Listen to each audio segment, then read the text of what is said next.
The Judiciary Committee will please come to order, a quorum being present. Without objection, the Chair is authorized to declare recess at any time. Pursuant to Committee Rule 2 and House Rule 11, Clause 2, the Chair may postpone further proceedings today on the question of approving any measure or matter or adopting an amendment for which a recorded vote for the ayes and nays are ordered.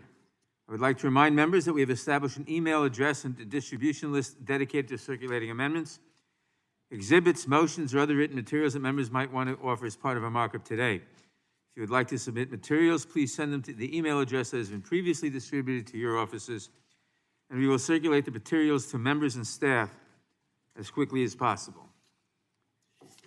I would also remind all members that guidance from the Office of Attending Physician states that face coverings are required for all meetings in enclosed space such as committee hearings. Everybody attending this hearing is required to follow this guidance and will not recognize members to speak who are not in compliance with these rules. If you do not wish to put on a mask, you have the option to participate in this hearing remotely. Finally, I would ask all members, both those present in person and those appearing remotely, to mute your microphones when you are not speaking. This will help prevent feedback and other technical issues. You may unmute yourself anytime you seek recognition.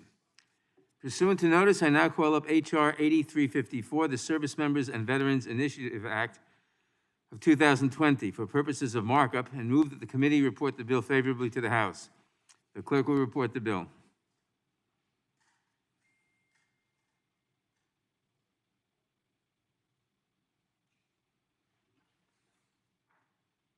H.R. 8354 to establish the Servicemembers and Veterans Initiative within Without objection, the bill is considered as read and open for amendment at any point.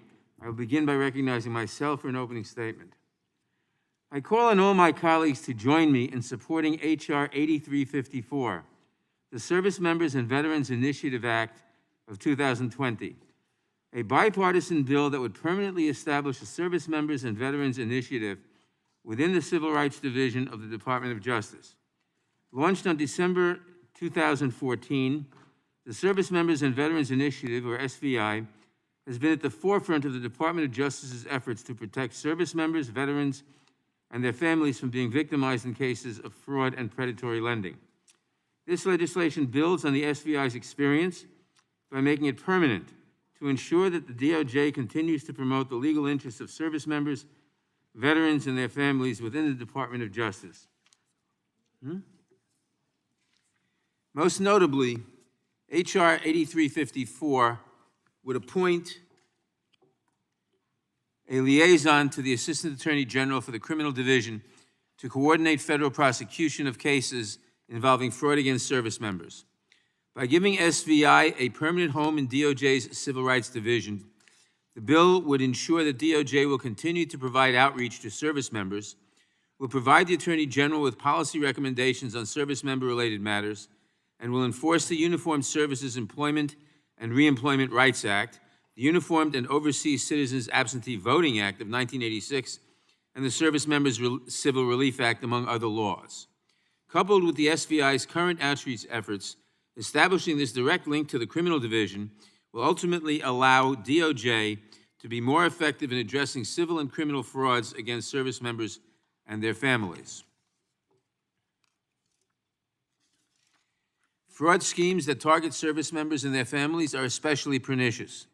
Between 2015 and 2019, the FTC received over 163,000 reports of fraud targeting military retirees and veterans, and nearly 13,000 fraud reports from active duty service members. The FTC ascertained that the median loss in these cases was significantly higher for service members and veterans than for their civilian counterparts. This bill also codifies the Service Members and Veterans Initiative as a section within the DOJ's Civil Rights Division. Permanent establishment of the SVI would recognize the important work it has carried out since 2014. The successful legal actions that the SVI has undertaken thus far have returned tens of millions of dollars to service members and their families. H.R. 8354 would bolster these efforts and would ensure that they continue. Our service members and veterans have worked tirelessly to protect us at home and abroad. It is only right that we work as hard as we can to protect them from abuses such as fraud, predatory lending, and other fraudulent schemes. I thank our colleague, Representative Escobar, for her leadership on this issue and for authoring this important legislation. I ask my colleagues to join me in supporting the bill today. I now recognize the gentleman from North Dakota, Mr. Armstrong, for his opening statement. Thank you, Mr. Chairman. This bill codifies important work being done by the Department of Justice. Housed in the Civil Rights Division, the Department's Servicemembers and Veterans Initiative works on behalf of those who serve and have served our country.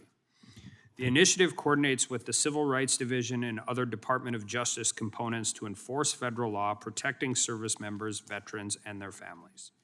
The Servicemembers and Veterans Initiative also provides resources to the public and legal practitioners about federal laws protecting service members, veterans, and their families.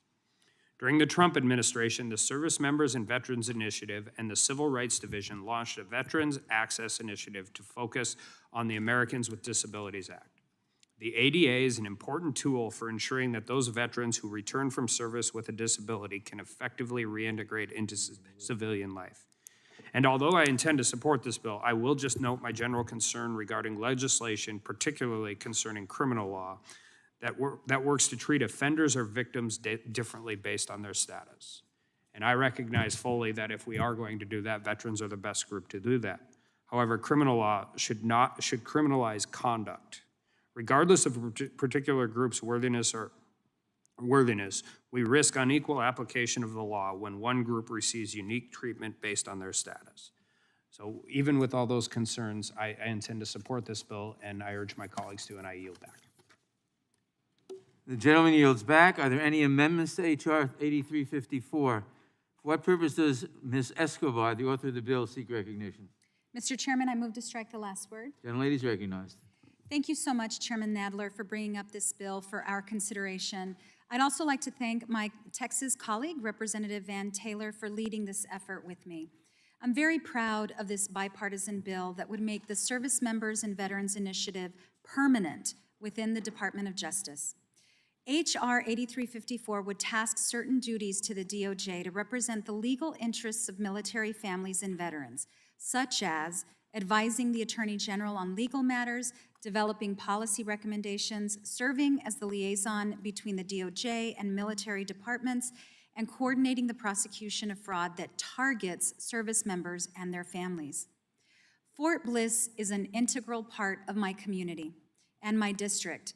It is one of the largest Army installations in the world, training soldiers from every U.S. state and territory. Some decide to stay after their service, growing our 50,000-strong veterans community. This bill would protect these service members and veterans in El Paso and around the world who have sacrificed so much for our country and ensure their interests are prioritized and protected. I have the honor of also serving on the House Armed Services Committee and know some of the challenges the military community faces. For example, I've heard from families about unsafe housing conditions, from mold making families sick to service request orders that remain unfulfilled for weeks. I've also known about financial scams that unfairly target and specifically target military and veterans families. This bill would make it easier for the Department of Justice to coordinate with the Department of Defense to ensure that their needs are met and that they are not taken advantage of. I urge my colleagues to support this important bipartisan bill. Thank you, Mr. Chairman. I yield back. The gentlelady yields back. For what purpose does Mrs. Steuben seek recognition? Move to strike last word. Gentleman is recognized. Thank you, Mr. Chair. And I'd be happy to yield to the sponsor. I just had some general questions. I don't know if there's like a reverb or something. I served as a JAG, active duty, for about 3 years. And so obviously a lot of what happens, so looking at paragraph 1, lines 7 to 10, what happens to service members and their families. So you represent Fort Bliss. What happens on Fort Bliss, there's a whole team of JAGs that do this very thing.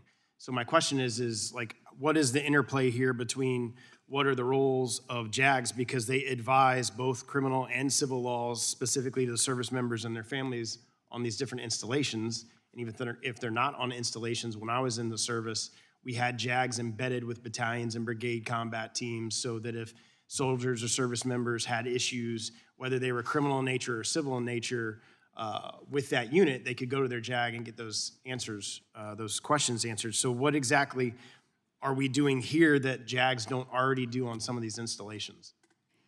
Thank you. Do you yield to me? Yeah, I yield. I'm just trying to have a discussion about what the Thank difference you, here Mr. is. Stubbe, I appreciate it. So the Department of Justice does civil, these are prosecutions off base. So I'll give you an example of what we have heard about from, in the Military Personnel Subcommittee of the House Armed Services Committee.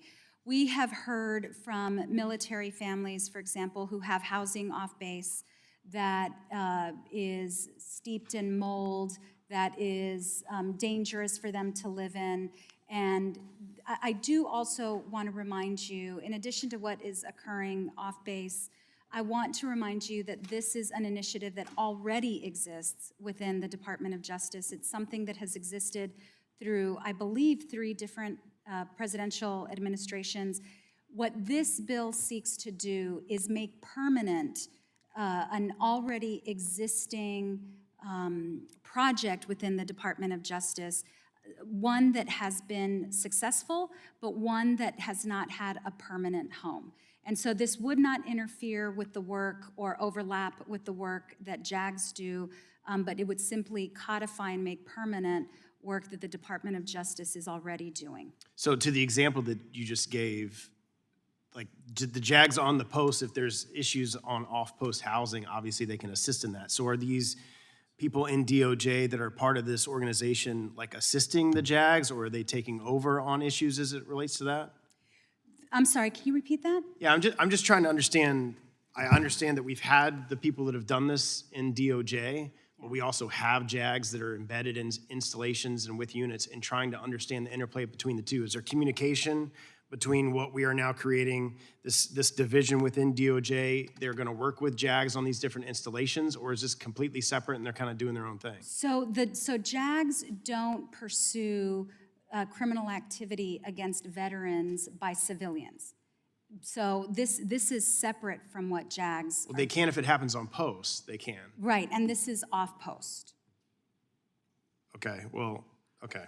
If it's a service member or family and it's criminal, it still would be a JAG even if it happened off-post, because the jurisdiction of the service member would be the unit and the commander. So if that individual who serves at Fort Bliss and whatever unit it is committed a criminal violation, they can be charged through the UCMJ, through the military's justice system, which is also federal court. The UCMJ, through those court systems, is federal.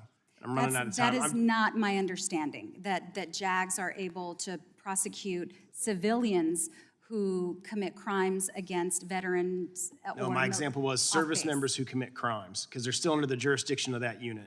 If it's a service member and he's in a unit, regardless of whether the crime was committed, they can be charged through the UCMJ, through that unit, and that commander can make a charge based on the UCMJ. Right, these are civilians who commit, unless I'm completely misunderstanding your question.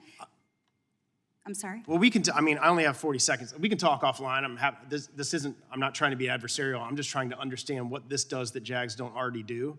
Because in line 9, it says, enforce criminal laws or civil laws that impact service members, veterans, and families. Obviously, veterans wouldn't be necessarily, although they could, if they were retired, have access to JAGs, but certainly service members and families do. So if it's criminal in nature, as in the service member has committed the crime, JAGs would handle that. If it was a crime committed against them on post, JAGs would handle that.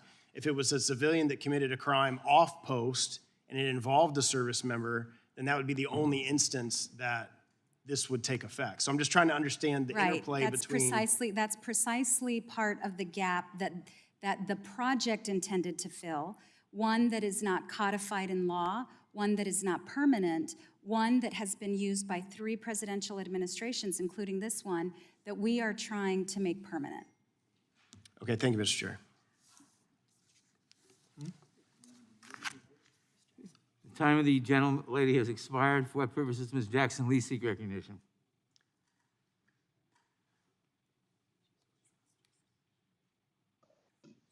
To strike the last word, Mr. Chairman. Gentlelady is recognized. Thank you very much, Mr. Chairman. And I want to thank my colleague from Texas, Congresswoman Escobar, for putting forth this very important legislation. I think both of us realize that Texas has been cited as a state that has the highest number of veterans. Certainly, we have a very large number of very, very, very large bases. She knows that a number of us on the Judiciary Committee and she on the Armed Services Committee, has been working with the tragedy of Vanessa Guillen. But more importantly, we know of the challenges of service members and veterans. I can't imagine a more important asset to help service members and veterans not be treated unfairly and actually being abused and misused.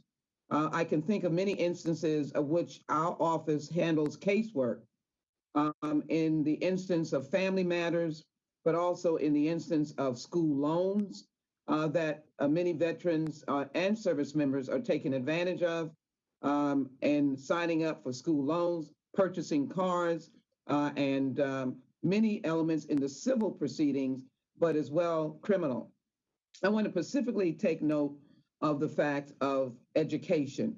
And even though there are a myriad of opportunities for our veterans and service members in education outside of the educational process of the military, we know that for-profit schools and other schools giving certificates, giving higher degrees, plague our soldiers and our veterans by enticing them to seek a better life for their families and signing up for these programs where the interest rates are astronomical and they wind up with enormous debt, which keeps them from functioning post-military. In addition, the other aspect is, of course, in housing. I've already heard Congresswoman Escobar indicate situations with bad housing, but it also comes about with apartments and purchase of homes. And so I believe that establishing this SBI and working with the Department of Justice in the Civil Rights Division and Criminal Division is a very important part of the work that will help these veterans not be alone. I understand the JAG process, and my thought would be, and I heard the discussion, is that where there was a conflict, the two agencies, the military and the particular branch and the DOJ would be able to work out the appropriate lead on the jurisdiction of the question. As I understand, the SBI currently has no formal statutory authorization, so assigning a liaison in SBI to coordinate criminal fraud prosecution is critical in protecting service members. Civil actions initiated by DOJ have not thus far stemmed the rising number of fraud schemes in housing, in particular, that target service members. So criminal prosecutions available under the current fraud statutes will provide a strong deterrent to widespread efforts to defraud service members. We have seen this in our offices. We've tried to stop it case by case, but sometimes it's an enormously sad situation when the meager resources of these either veterans and or service members are taken through fraud in housing, through fraud in going to school, or other purchases that they may be making. So let me support the Servicemembers and Veterans Initiative Act of 2020, H.R. 8354, ask my colleagues to support it, and congratulate and thank my colleague from Texas, Congresswoman Escobar, for her great leadership on this issue. And I yield back. Gentlelady yields back. Who else seeks recognition? Ms. McBath. Thank you, Mr. Chairman. I move to strike the last word. Gentlelady is recognized. Thank you. I, too, want to thank my colleague and good friend, Congresswoman Escobar and Congressman Taylor, for bringing this bipartisan legislation to support our service members, our veterans, and their families. And I will tell you, the largest casework that I have in my office in the 6th Congressional District in Georgia is for our veterans. So I'm really excited to see continued work and really providing the best means of support and resources for those families. Over the years, Congress has taken very important steps to make sure that service members and veterans can exercise their rights and don't face additional legal problems as a result of their service to this country. We have passed laws that make sure our service members can vote from around the world, wherever they're serving our country.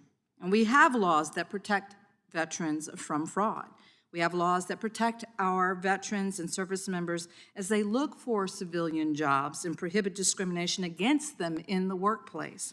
But these laws simply don't enforce themselves. Veterans and service members often contact my office for help getting the protections that they have earned through their honorable service.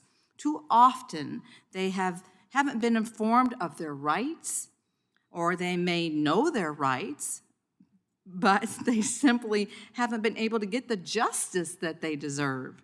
It's been so meaningful for me and for my staff to really work on behalf of our veterans community and service member constituents, but we still have so much more work to do. I am proud to support the Servicemembers and Veterans Initiative Act of 2020 so that the Department of Justice has a permanent initiative to support our service members, our veterans, and their families. They deserve that. I urge my colleagues to stand with me in protecting the rights of those who have served and endured so much on our behalf. Our veterans, service members, and their families who stand beside them deserve better protections and strong enforcement efforts to support them. I yield the balance of my time. I'm so excited to support this legislation. The gentlelady yields back. Who else seeks recognition? Chairman Adler, I'd like to request recognition. And that's Mr. Liu. For what purpose does Mr. Liu seek recognition? I move to strike the last word. Gentleman is recognized. Thank you, Mr. Chair. I rise in support of this legislation. I previously served an active duty as a JAG, and the way jurisdiction works, first of all, is let's just explain the role of the JAG. We play a critical role in maintaining good order and discipline in the United States military. We prosecute military members. However, we do not court-martial civilians. A JAG does not do that. So you need civilian authorities to do that, either the U.S. Attorney's Office or the local district attorney. So if there is a criminal fraud action that takes place, if there's a violation of the law, if it's a local law or a state law, then the local authorities, the civilians, will do that. If it's a federal law, then the U.S. Attorney's Office does that. In some cases, a JAG can be essentially deputized as a special assistant U.S. attorney, but then they're prosecuting that as an assistant U.S. attorney. So JAGs, in fact, do not court-martial civilians. So there's no conflict in this bill, and I wholeheartedly support the bill. I also do want to take this opportunity to again say how utterly unacceptable it was for the President of the United States to call service members who lost their lives in war losers and suckers. I serve an active duty to defend the right of anyone to make stupid statements. I just never thought it'd be coming from the President of the United States. I urge the President to apologize for those comments. And then today we see an Atlantic article that talks about the President making fun of those of us like me who believe in Christ. He called those who were Christians hustlers. Again, I call on the President to apologize for those remarks as well. I yield back. The gentleman yields back. Does anyone else seek recognition? In that case, the reporting quorum being present, the question is on the motion to report the bill H.R. 8354 favorably to the House. Those in favor say aye. Aye. Aye. Opposed, no. Aye. The ayes have it, and the bill is ordered reported favorably to the House.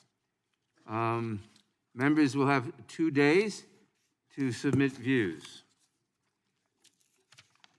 Pursuant to notice, I now call up H.R. 7370, the Protecting Employees and Retirees in Business Bankruptcy Act of 2020, for purposes of markup, and move that the committee report the bill favorably to the House. The clerk will report the bill. H.R. 7370 to amend Title 11, United States Code to improve Without protections. objection, the bill is considered as read and open for amendment at any point. I will begin by recognizing myself for an opening statement. H.R. 7370, the Protecting Employees and Retirees in Business Bankruptcies Act, would protect the interests of workers and retirees in the Chapter 11 bankruptcy process and would put much-needed limits on excessive executive compensation. As the COVID-19 pandemic has unleashed a record number of corporate bankruptcies, it is more important than ever that we protect vulnerable workers who have faced enormous challenges through this crisis and who continue to face extraordinary uncertainty in our struggling economy. This crisis has laid bare the deep inequalities in our society. Essential workers are forced to risk their health and safety every day, often for the sake of corporate profits. At the same time, our workforce faces record job losses and grossly inadequate unemployment assistance. And unfortunately, corporate bankruptcies can serve as another tool to deprive workers and retirees of their hard-won wages and benefits. Chapter 11 of the Bankruptcy Code is supposed to reflect an equitable compromise between the interests of workers and creditors when a business ends up in bankruptcy. But history has shown that this balance is not reflected in practice. Instead, big corporations often exploit the Chapter 11 process as a business model to enrich wealthy executives using the livelihoods of workers and retirees as leverage. Funds for wages, benefits, and pensions may be drained, while the top brass walk away with millions, often the same people whose decisions led the business to bankruptcy in the first place. Corporate bankruptcies resulting from COVID-19 are following the same familiar pattern. For example, the retailer JCPenney has closed hundreds of stores and cut at least 1,000 jobs since declaring bankruptcy, but has still managed to find $4.5 million to pay its CEO. This kind of blatant injustice is happening across the country and across industries, and it will continue unless we act. We must put an end to these abusive practices and ensure that working people get the fair deal that bankruptcy laws were always supposed to provide them. H.R. 7370, the Protecting Employees and Retirees in Business Bankruptcies Act, is a long overdue commitment to that fair ideal. It improves recoveries for employees and retirees, providing more favorable priority treatment for wages, benefits, and retiree pensions. It also makes it more difficult for employers to reject collective bargaining agreements and reduce employee benefits during reorganization. And it explicitly clarifies that the purpose of Chapter 11 bankruptcy is to preserve jobs to the maximum extent possible. Additionally, H.R. 7370 places a check on executive compensation in bankruptcy, strengthening court requirements for approval of excessive bonuses and other compensation for a business's most highly compensated employees, and it ensures that wealthy executives cannot maintain their own benefit programs if they slash benefits for workers. Over the past several months, we have felt a devastating crisis upend our economy. We have businesses failing at an alarming rate and workers carrying a disproportionate share of the burden. Unfortunately, the corporate bankruptcies resulting from COVID-19 are just deepening this disparity. H.R. 7370 is a comprehensive set of reforms that will protect American workers from corporate abuse when their employer files for bankruptcy, and it will ensure that reality reflects the balance intended by our bankruptcy laws. I thank the Senate sponsor of this bicameral bill, Mr. Durbin, as well as Congressman Norcross, who has been a champion of this legislation, and my colleagues on this committee who have joined as co-sponsors. I urge all members to support this important legislation. I now recognize the gentleman from North Dakota, Mr. Armstrong, for his opening statement. Thank you, Mr. Chairman. It seems like my Democratic colleagues are trying to use the coronavirus pandemic as a pretense for overhauling the bankruptcy code in a way that hurts American companies and helps special interests. This bill makes radical changes to the bankruptcy code's Chapter 11 reorganization process. Chapter 11 bankruptcy usually involves the structured reorganization of a company's assets and debts in bankruptcy court. H.R. 7370 overinflates labor's immediate interests at the risk of successful reorganization, which will end up hurting workers. Successful reorganizations put business in a position to sustain long-term jobs and benefit for workers and the company. More importantly, the bankruptcy code already provides for fair treatment of a number of different types of creditors and interests, including the interests of workers. And current mechanisms in the bankruptcy code are effective at protecting workers' interests. No one would deny that preserving jobs and benefits is an important public concern during the bankruptcy process, especially at this time. But elevating a single goal over all others will have unintended and far-reaching consequences. The unfortunate reality is this bill will make Chapter 11 restructuring plans harder to achieve and will force more companies into liquidation. And liquidation is the worst possible outcome for workers. If this committee really wants to help the American worker, we would focus on supporting President Trump's efforts to restart the economy and get our employees back to work. Instead of seriously legislating, the Democrats continue to waste time of this committee on partisan pet projects. I urge my colleagues to oppose this bill, and I yield back. The gentleman yields back. I now recognize myself for purposes of offering an amendment in the nature of a substitute. The clerk will report the amendment. Amendment in the nature of a substitute to H.R. Without objection, 7370. the amendment in the nature of a substitute is considered as read and shall be considered as base text for purposes of amendment. I will recognize myself to explain the amendment. This amendment makes one grammatical correction to the findings, but it makes no substantive changes to the bill. I urge members to support the amendment, and I yield back the balance of my time. Are there any amendments to the amendment in the nature of a substitute? For what purpose does Ms. Jackson-Lee seek recognition?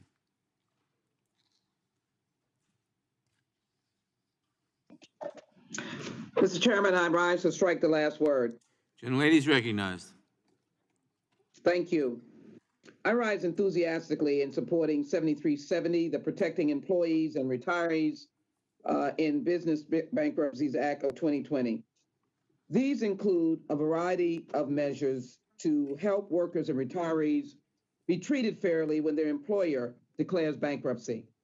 Interesting, it seems that the only people that don't get a fair shake in these bankruptcies are clearly those who have given 10, 20, 30, 40 years of their commitment, their love and affection for their employer.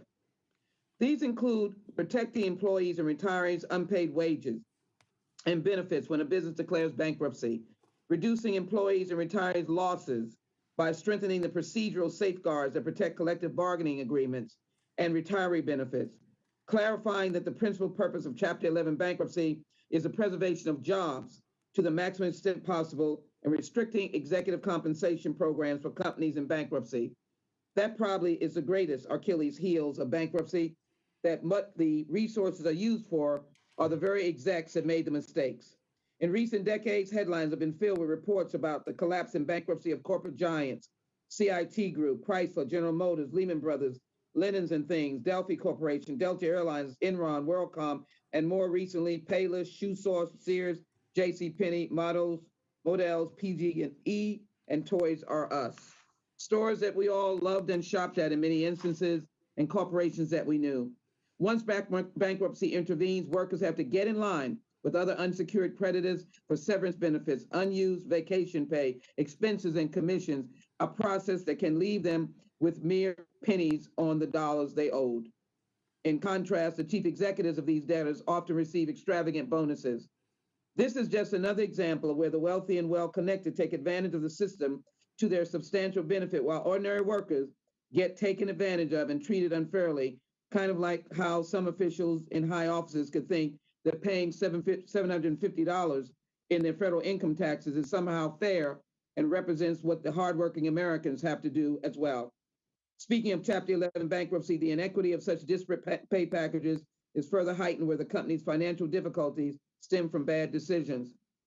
This is a very important initiative because what happens is that we provide the kind of leadership and language that protects these workers. Let me indicate that I've had firsthand experience.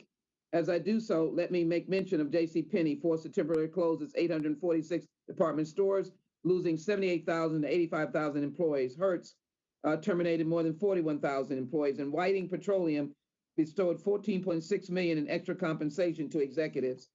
This legislation offers immediate relief from the forces which threaten to destroy the debtor beyond repair. Thus, a critical criterion of Chapter 11 case is finding the appropriate balance between the maximization of a return to creditors and interest holders and the non-liquidating debtor's ability to rehabilitate and consummate the plan. Finally, let me say I lived through this with one of my constituents, Enron, from the very moment of their bankruptcy, and knew the leaders. I know there are people who were good intentions, but overall, they went bankrupt. And all I could see is little boxes coming out in the hands of employees, many of them destroyed, many of them died, many of them losing their homes.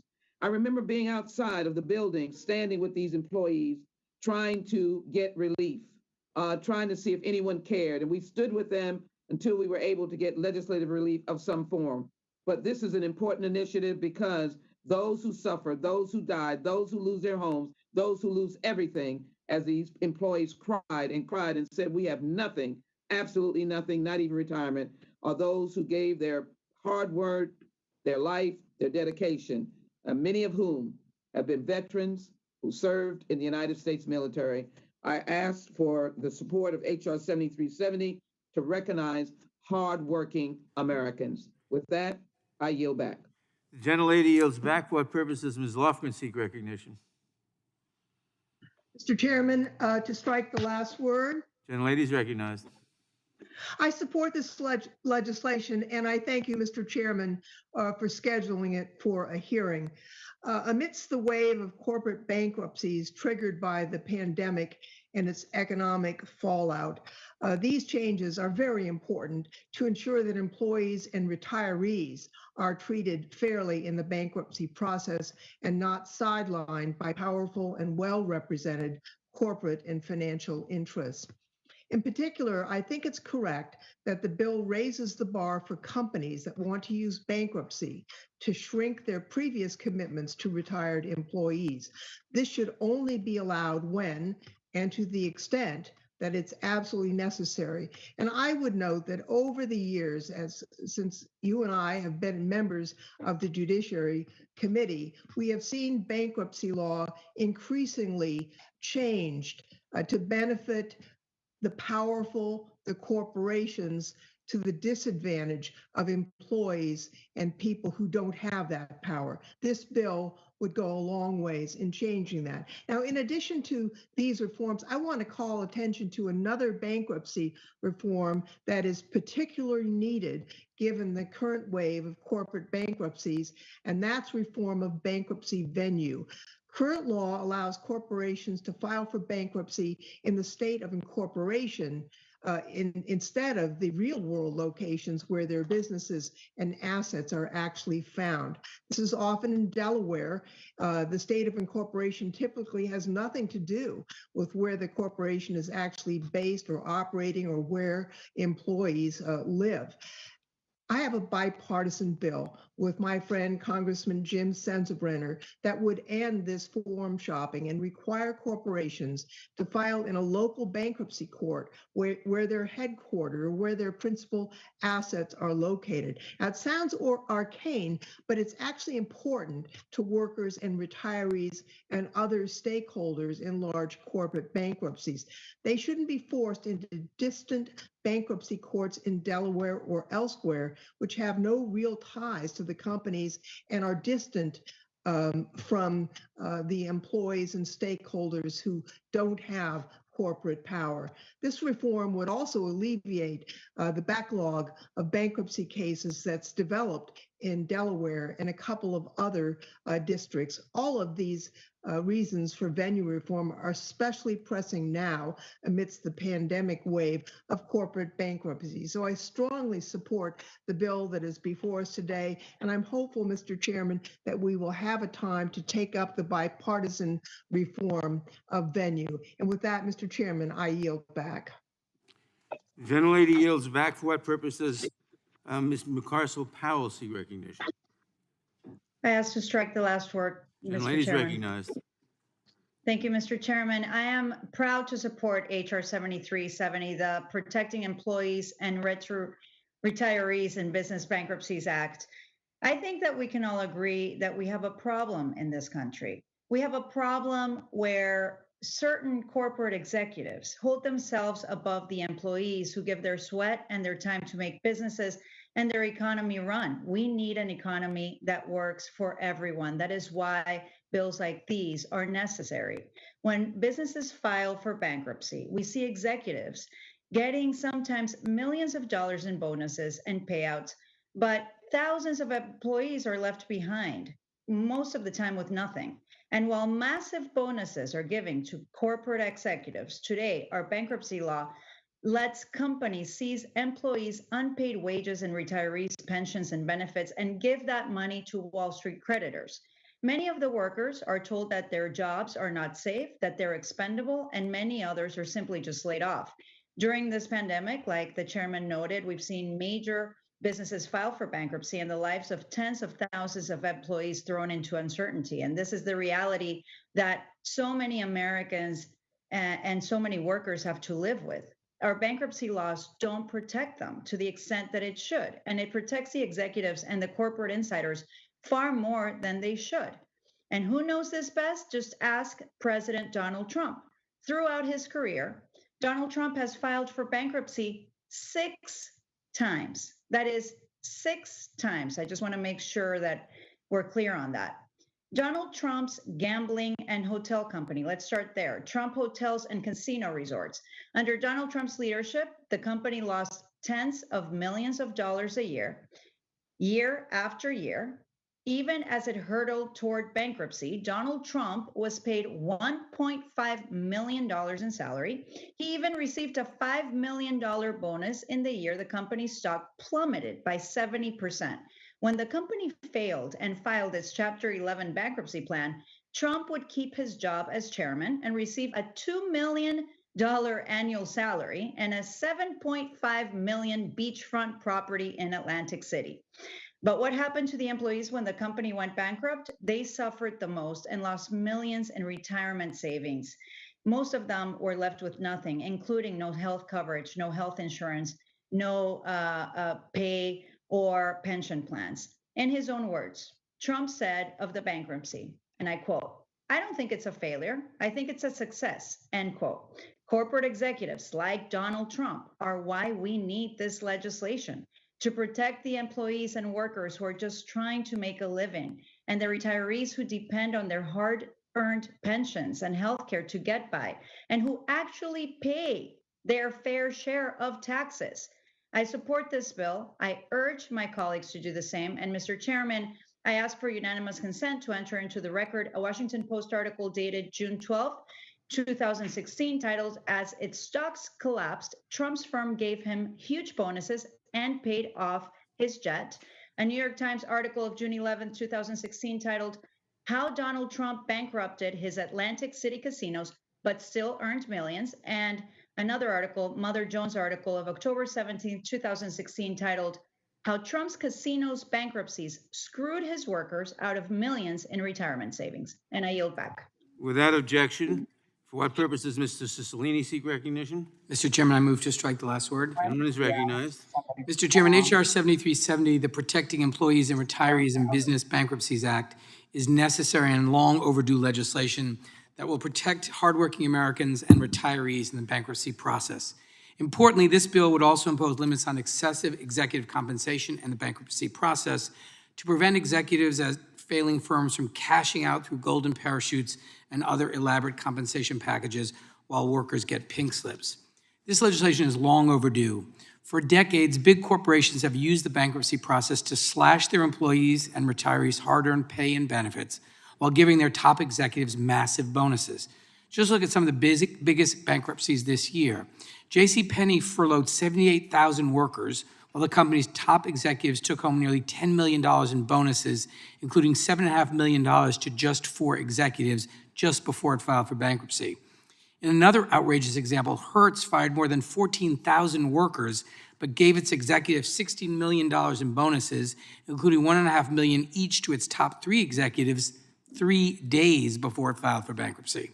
And in just the first 6 months of this year, executives at bankrupt companies received $131 million in payouts, according to a report by Bloomberg.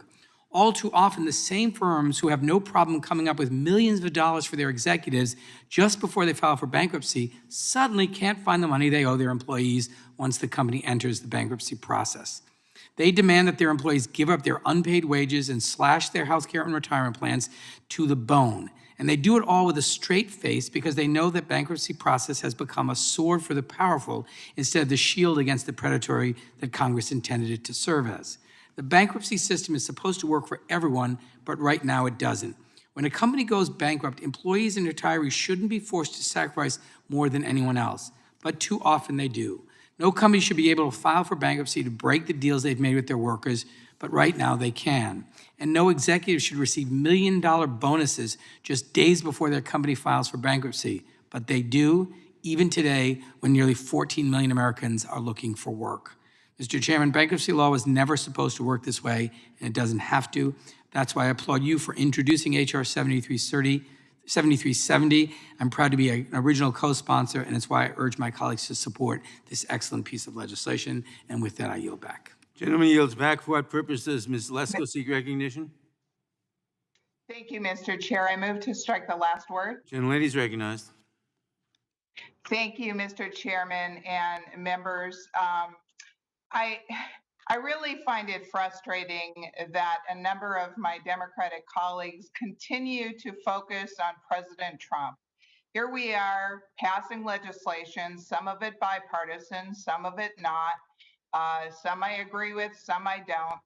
But since January of 2019, when the Democrats took over majority in the U.S. House of Representatives, I have sat through meeting after meeting, not only in this committee, but in my other committee, Homeland Security Committee, where nonstop it's just bashing, trashing President Trump. I just listened to people doing it again. And can I just say that we'd probably get a lot more done in a bipartisan fashion if this wasn't constantly what was going on. If we could just pay attention to what the bills are, I would greatly appreciate it. And what was really offensive to me, quite frankly, and I was going to bite my tongue, but I couldn't, is when, Congressman Liu sat there and said that President Trump was against Christians via some Atlantic magazine article, which probably isn't true, by the way, because they're the ones that had the 4 anonymous sources of what Trump supposedly said. In the Prayer March 2020, you had Mike Pence there. President Trump has come to pro-life. I mean, he's backed by most Christian organizations. And to say he's attacking Christians is just totally outrageous. And with that, I yield back. The gentlelady yields back. For what purpose does Ms. Jayapal seek recognition? Mr. Chairman, I move to strike the last word. Gentlelady is recognized. Thank you, Mr. Chairman. When corporations restructure, worker protections should be a top priority, not an afterthought. And that's why I'm very proud to be an original co-sponsor of the Protecting Employees and Retirees and Businesses Bankruptcies Act of 2020. And it's also why I included it as a key component of my bill, the Paycheck Recovery Act. Chairman Nadler, I thank you for your leadership in introducing this bill and moving it forward. It's undeniable that every community in the country is suffering right now due to massive job loss. Since February, nearly 12 million people have lost their jobs. The job market is incredibly tight. Right now, there are 2.5 workers for every 1 job posting. Families who have experienced job losses are going hungry. A full 10% of recently surveyed adults reported that their household did not have enough to eat. And although every community is suffering, the burden is distributed unequally. Black, Latinx, Indigenous, and Asian workers are facing higher levels of unemployment as compared to white workers, are experiencing food insecurity at far higher rates, and have fallen behind on rent due to income loss at much higher levels. And that's why it's so important that this bill contains new job preservation requirements. Bankruptcy courts have incredible power to determine whether and how debtors' property and assets can be sold off. If this act is passed, a bankruptcy court would be required to consider whether potential purchasers would preserve jobs. And at the end of the day, that leaves more people working and all of us better off. This is especially important in this moment as major employers continue to file for Chapter 11 bankruptcy, including large retail chains like J.Crew, Neiman Marcus, and JCPenney. What's going to happen to all of those workers in big cities and small towns who worked at those stores? With this act, more workers will have a shot at replacing their lost jobs. This bill is also incredibly important for retirees, people who have worked their entire lives for a promise of retirement security and a good life in their golden years. When companies go bankrupt, workers' retirement dreams can be threatened as their retirement packages may be reduced, while many times the CEOs of bankrupt companies get huge payouts. That's just unfair. Executives at major companies, including Chesapeake Energy, JCPenney, Hertz, and Whiting Petroleum, all received major bonuses shortly before filing for bankruptcy. This bill requires that if high-level corporate insiders want to keep their retirement benefits, they have to also ensure that workers who spent their lives bringing benefits to the company are guaranteed retirement security. Let's just be clear, no success at any company is possible without the workers who power those companies. I urge my colleagues to vote in favor of this bill, and I thank the chairman, and I yield back. The gentlelady yields back. For what purpose does Ms. McBath seek recognition? Thank you, Mr. Chairman. I move to strike the last word. Gentlelady is recognized. I want to thank you, Mr. Chairman, for bringing this important legislation before our body today. Our nation is still in the midst of a very serious pandemic, and we're feeling its effects in so many different ways. Nothing is more important than protecting Americans' health and our safety. But we know that the effects of this pandemic are not limited simply to our health. Workers, business owners, and communities are struggling under the economic burden of this pandemic. We must provide businesses the support that they need to weather this economic storm. And if they turn to bankruptcy, we must make sure that workers, retirees, and families are a top priority. Working people continue to be on the front lines to make sure that we all have the resources that we need in this very difficult time. Many have wondered whether their jobs are here to stay, and we owe it to the workers. We owe it to our workers to make sure that when a company turns to bankruptcy, its workers get what they've earned, the income and the benefits that the families are counting on. It's also critical that we protect people's retirement. Older Americans have spent decades saving and planning for their retirement. But they couldn't have planned for this virus, as none of us could have planned for it. Many of our seniors are already facing additional costs from disrupted plans as they do what they can to stay afloat and to stay safe. And we cannot burden them further by suddenly pulling away the retirement benefits that they've earned and that they've come to rely upon. And once again, I'm so pleased to support this legislation and encourage my colleagues to support it as well. And I yield back the balance of my time. The gentlelady yields back. For what purpose does Mr. Raskin seek recognition? I move to strike the last word, Mr. Chairman. Without objection, the gentleman is recognized. Thank you. I want to be heard on your legislation, H.R. 7370, which I support. I plan to vote for, and I'm delighted that you've brought it forward. Our nation was really conceived in revolution against monarchy and royalty and a class of people who's above everybody else. And we have a class of people above everybody else now, the CEOs, who, like Donald Trump, can plunder companies, drive 6 of them into bankruptcy, which is what Donald Trump did, and then make off with millions of dollars in bonuses, while the bargain for consideration of the workers embodied in a collective bargain agreement, their contract is ripped up by a bunch of bankruptcy judges. So I'm glad that you're starting the process of repairing this, because the bankruptcy laws are plunder of the working people of America.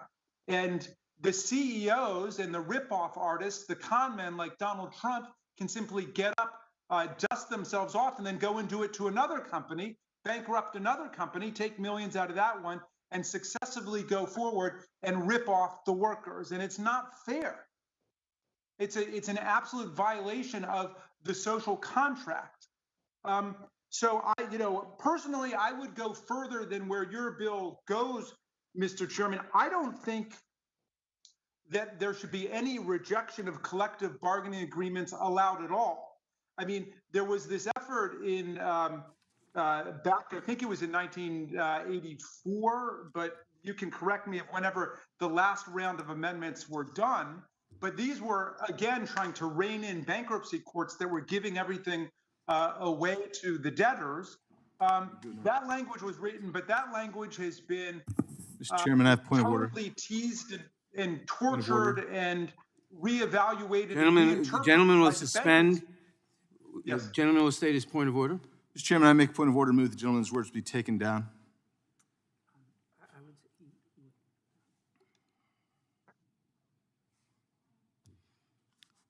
The gentleman called the president a con man, said the president is a con man.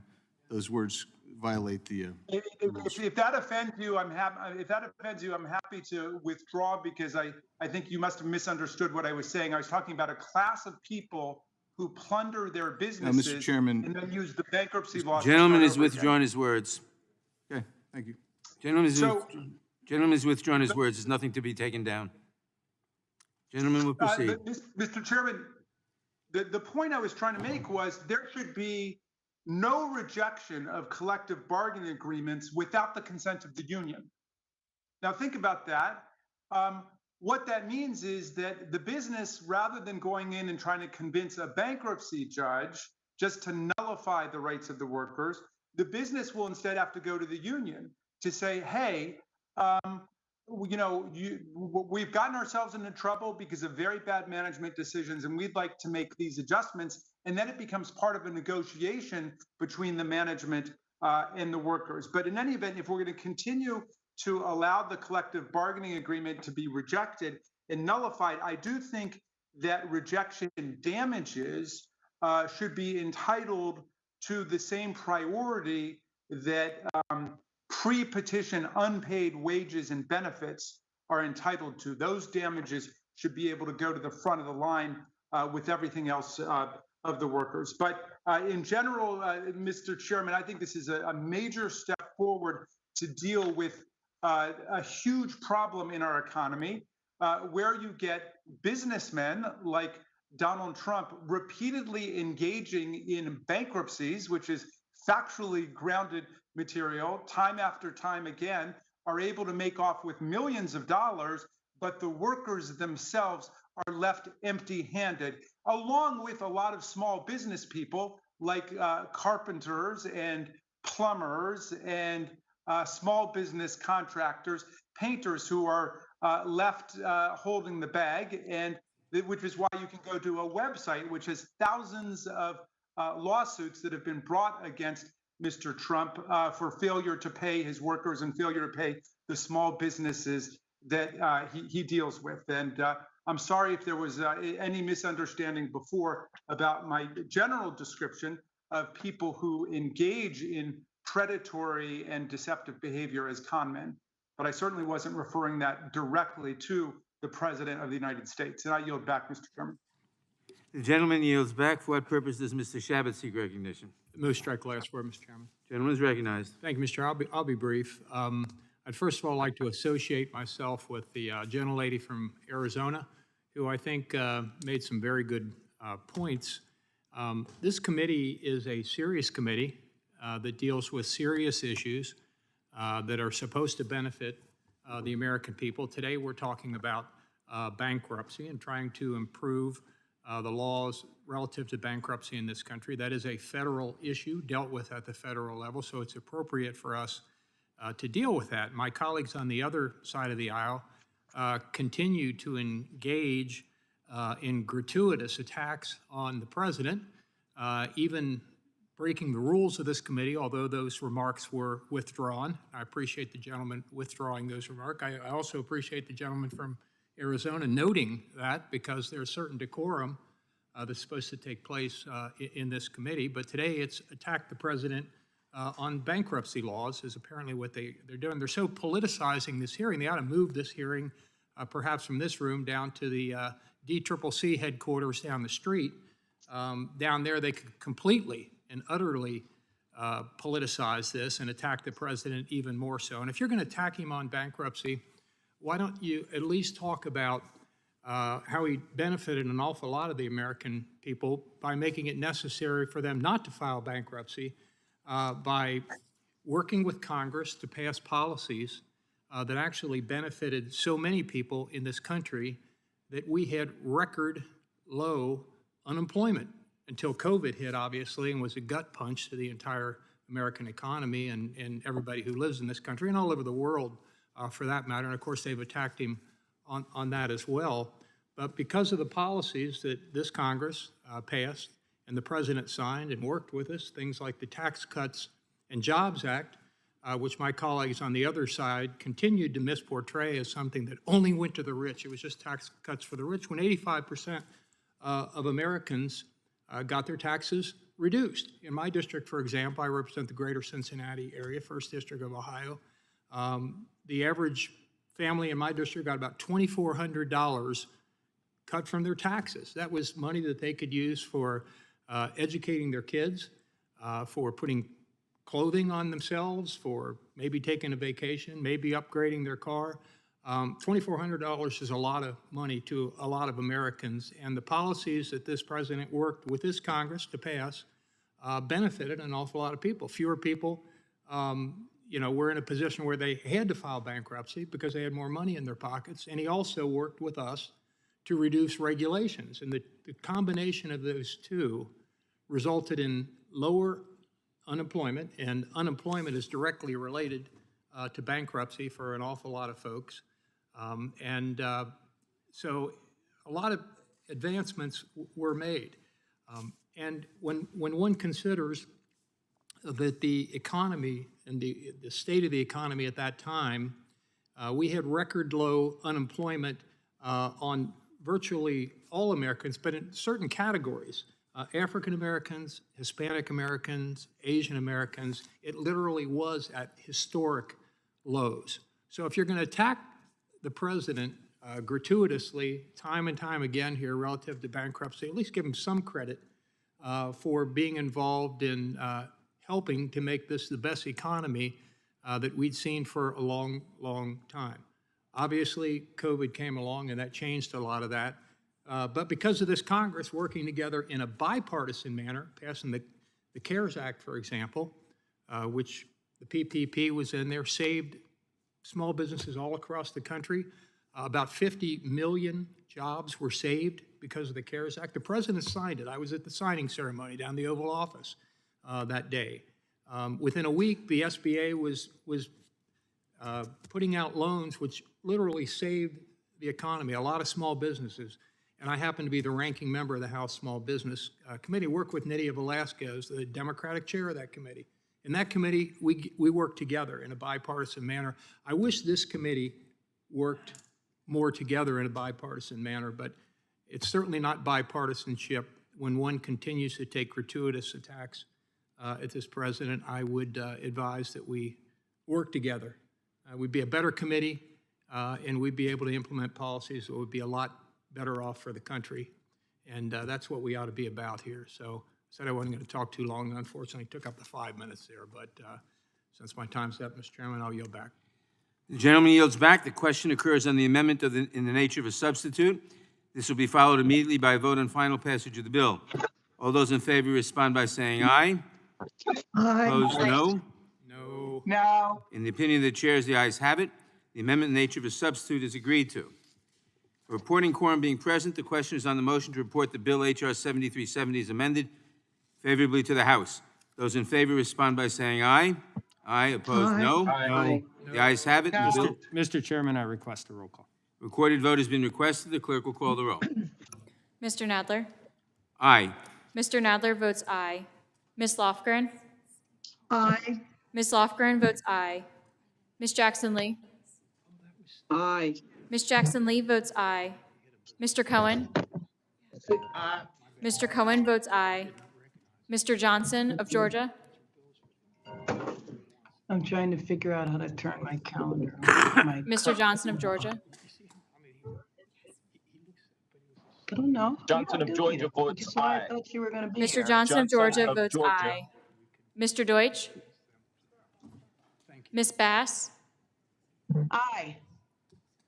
Ms. Bass, can you please turn on your camera? I'm trying to. I can't figure it out. I'm sorry. Hey, there I am.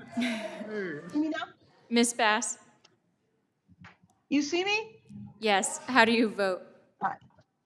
Aye. Ms. Bass votes aye. Mr. Jeffries? Mr. Cicilline? Mr. Cicilline votes aye. Mr. Swalwell? Mr. Liu? Aye. Mr. Liu votes aye. Mr. Raskin? Aye. Mr. Raskin votes aye. Ms. Jayapal? Ms. Jayapal votes aye. Ms. Demings? Ms. Demings votes aye. Mr. Correa? Mr. Correa? Aye. Mr. Correa votes aye. Ms. Scanlon? Correa, aye. Aye. Ms. Scanlon votes aye. Ms. Garcia? Aye. Ms. Garcia votes aye. Mr. Neguse? Aye. Mr. Neguse votes aye. Ms. McBath? Ms. McBath votes aye. Mr. Stanton? Mr. Stanton votes aye. Ms. Dean? Aye. Ms. Dean votes aye. Ms. McCarcel-Powell? Aye. Ms. McCarcel-Powell votes aye. Ms. Escobar? Aye. Ms. Escobar votes aye. Mr. Jordan? Mr. Sensenbrenner? Mr. Shabbat? No. Mr. Shabbat votes no. Mr. Gomert? Mr. Collins? Mr. Buck? Mr. Buck votes no. Ms. Roby? Mr. Gates? Mr. Johnson of Louisiana? Mr. Johnson of Louisiana votes no. Mr. Biggs? Mr. Biggs votes no. Mr. McClintock? Ms. Lesko? No. Ms. Lesko votes no. Mr. Reschenthaler? Mr. Reschenthaler votes no. Mr. Klein? Mr. Klein votes no. Mr. Armstrong? Mr. Armstrong votes no. Mr. Stubbe? No. Mr. Stubbe votes no. Mr. Tiffany? Mr. Tiffany votes no. Has every member voted who wishes to vote? The clerk will report.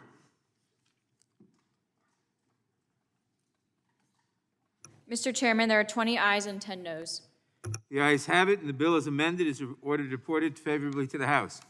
Members will have 2 days to submit views. Without objection, the bill will be reported as a single amendment in the nature of a substitute, and staff is authorized to make technical and conforming changes.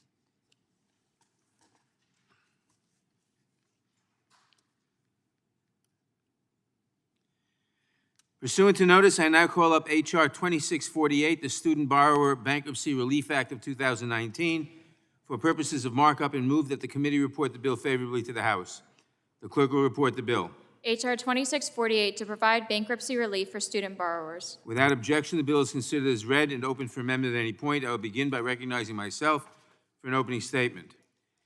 H.R. 2648, the Student Borrower Bankruptcy Relief Act of 2019, addresses head-on the manifest unfairness that student loans, unlike every other unsecured debt, such as credit cards or auto loans, are effectively non-dischargeable in bankruptcy. We are in the midst of a growing crisis. Nearly 45 million Americans owe nearly $1.5 trillion of student loan debt, an amount that exceeds all outstanding credit card and auto loan debt combined. That amount has tripled since 2006. It will grow to $2 trillion just 2 years from now. Some people may like to think of student loan debt as a problem for the young, but that falsehood is belied by the data and by the experience of millions of adults and retirees still struggling to manage the student loans they took out decades ago. Today, there are 15.5 million people with student loan debt aged 40 or older, including 8.4 million people aged 50 or older and 3.2 million people over the age of 60.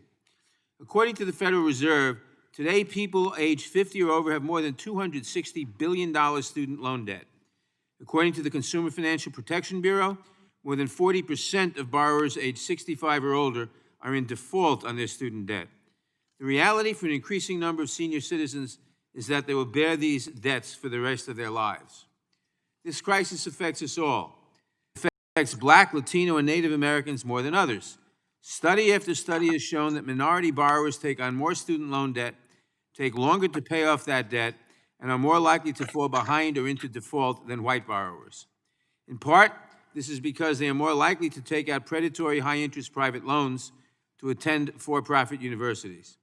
One study found that these loans are so exploitative that they wipe out the long-term benefits of the education they pay for.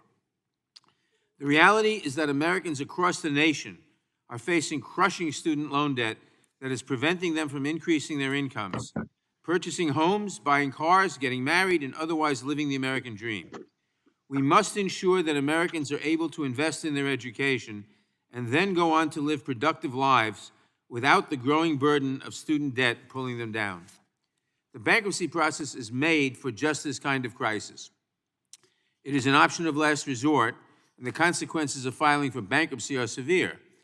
But it also promises a fresh start so that people can get back up and on their feet and keep working and providing for their families.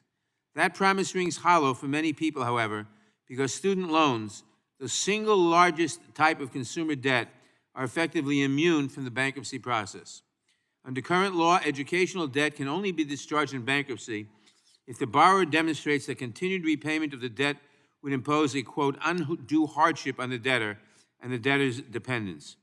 In practice, the standard has proven a nearly impossible hurdle to overcome in the courts. There is no reason that this one category of debt should be singled out for special treatment that makes relief under the Bankruptcy Code virtually impossible. This legislation, therefore, would repeal the current limitation on educational debt and would place it on the same footing for bankruptcy purposes as other similar debt. The Student Borrower Bankruptcy Relief Act of 2019 would fix a great injustice that burdens millions of Americans and would strengthen our economy in the process. I thank all of my colleagues who have worked with me to fight for this legislation, including Congressman Neguse, who is a lead co-sponsor of the bill, and Congressman Cohen, who has been a champion of similar legislation to protect student debtors in bankruptcy. I urge all members to support H.R. 2648. I now recognize the gentleman from North Dakota, Mr. Armstrong, for his opening statement. Thank you, Mr. Chairman. The skyrocketing cost of higher education and the enormous debt crisis facing taxpayers are serious issues that Congress should confront. But this bill is not a solution to these problems. In fact, it makes these problems worse and puts our grandchildren and future taxpayers on the hook for borrowing that is happening today.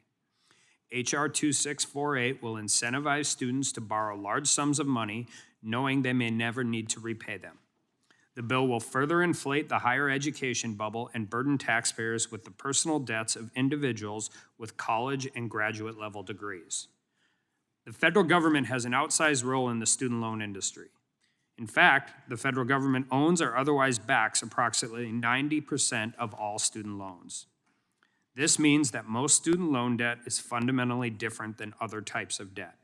For example, if a person files for bankruptcy to discharge credit card debt, a business bears both the risk and the loss.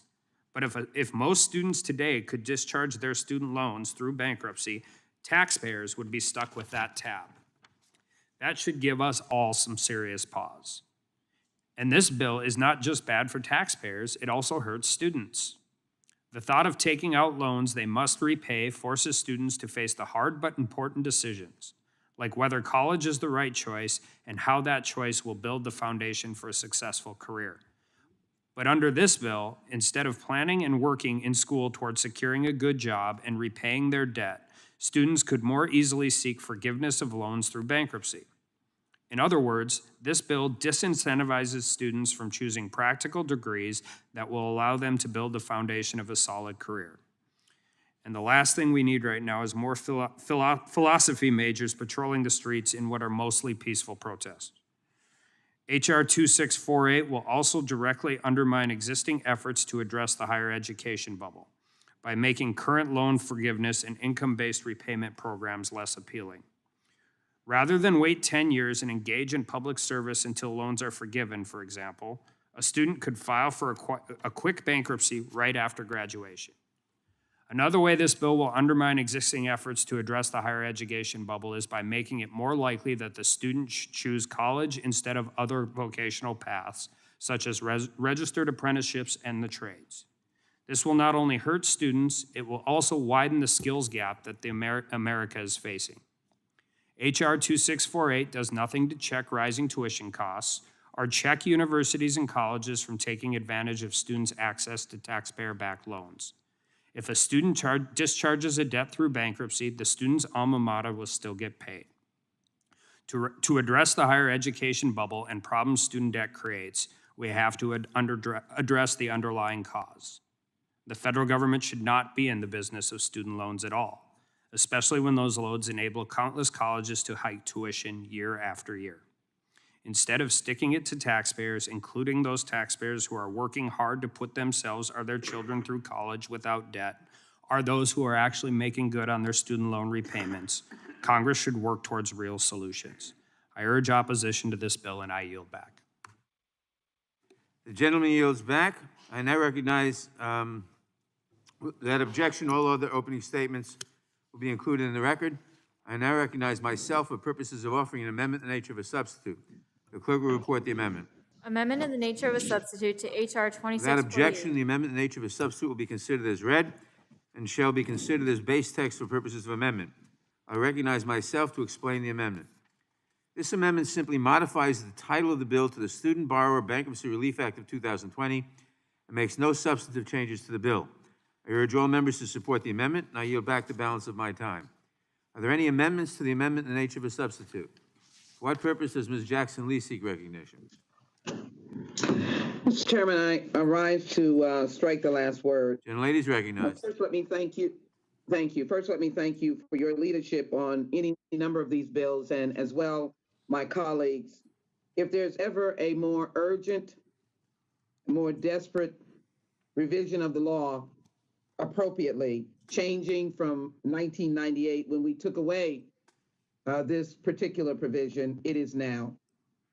Student Borrowers Bankruptcy Relief Act of 2020 is long overdue. I disagree with my colleague on the other side of the aisle. Frankly, I believe this legislation gives a lifeline to young people across America who just wanted to do the right thing. I hope they're listening. I know they wanted to do the right thing. They wanted to get a certificate in welding. They wanted to get an accounting degree. They wanted to be a nurse's aide. They wanted to be a nurse. They wanted to be a tech, an EMT. Maybe they wanted to go on to get a law degree, to be a teacher, to be a scientist, to be an astronaut. Young as they were, many of them already independent, sought opportunities to do the right thing. But unscrupulous institutions took advantage of them. I see them all the time. The Student Borrower Bankruptcy Relief Act of 2019, which, like other forms of consumer credit, would make all student loan debt dischargeable in bankruptcy by repealing from the Bankruptcy Code Section 52388, which currently prohibits educational debt from being discharged unless the debtor demonstrates that continued repayment of the debt would impose an undue hardship on the debtor and the debtor's dependents. I can assure you, I've seen these students. It represents an undue debt, and it has stopped them from buying homes, from getting a job, from carrying on with their life, from being a contributing American. Especially for individuals and their families, the fundamental promise of American bankruptcy is a fresh start. Do you not think that a 22-year-old, a 25-year-old, a 30-year-old needs a fresh start when they had good intentions? I think that is a best part of what America is. It allows them to become a contributing member of society, paying their taxes, getting work, and building their family. As the Supreme Court has repeatedly explained, a central purpose of the Bankruptcy Code is to provide a procedure by which honest but unfortunate debtors can reorder their affairs, make peace with their creditors, and enjoy a new opportunity in life with a fair field for future effort, unhampered by the pressure and discouragement and depression of pre-existing debt. The Fresh Start is animated by both principle and public policy. The power of the individual to earn a living for himself or herself and those dependent upon himself or herself is in the nature of a personal liberty quite as much, if not more, than it is a property right. These are innocent persons, not large corporations, not our president, who time after time utilize the bankruptcy code for mistakes made. These are persons who just simply wanted to get an education. To preserve its free exercise is of the utmost importance, not only because it is a fundamental private necessity, but because it is a matter of great public concern. That is the individual right that comes under bankruptcy. And this is for the individual, not for large corporations, which still have the right to file either under 11 or 7. The Fresh Start has been explained as an important form of insurance against complete ruin and economic second chance, which acts as a safety valve in our capitalist society that benefits both families and the broader economy. Consumer bankruptcy protection has been shown, for example, to improve families' employment, their health, and financial prospect, to reduce unemployment during a recession, and contribute to the GDP growth. The Fresh Start is not a free ride. Individuals and families have two paths to go. First, Chapter 11, which allows the debtor to make a clean break. But in this instance, the second path is Chapter 13, which allows a debtor to keep her assets or his assets if she can pay off her debts and work over a 3 to 5 year period. I support this legislation because it is extremely important for a fresh start to do it right, to do it legally, and to be able to get our families back on their feet and to acknowledge that they too are part of the American dream. I know that they will not take advantage of it. I've seen them in my office, and I know all they want to do is to stand on their feet. I ask my colleagues to support this legislation and very glad to be a co-sponsor of H.R. 2648. I yield back. The gentlelady yields back. For what purpose does Mr. Tiffany seek recognition? Mr. Chairman, I have an amendment at the desk. I reserve a point of order. The gentleman will, clerk will report the amendment. Amendment to the amendment in the nature of a substitute to H.R. 2648, ordered by Mr. Tiffany of Wisconsin. Strike Section 2 and Without insert the objection, following. the amendment is considered as read. The gentleman will speak on his amendment. Thank you, Mr. Chairman. Mr. Chairman, my amendment would deny any relief under the provisions of this bill to any person who has been convicted of an offense arising out of the violent rioting and looting that has gripped too many of our communities over the last 6 months.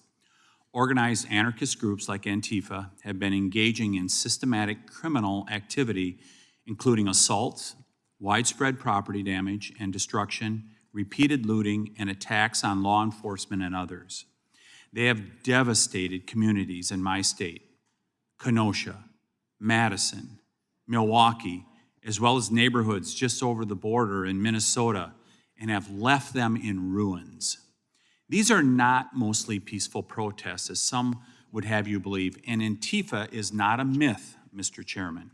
These are predatory assaults on civil society and our way of life, and they are very real. Garrett. They are designed to spread terror and chaos, to destroy businesses, and to shake the very foundations of our country.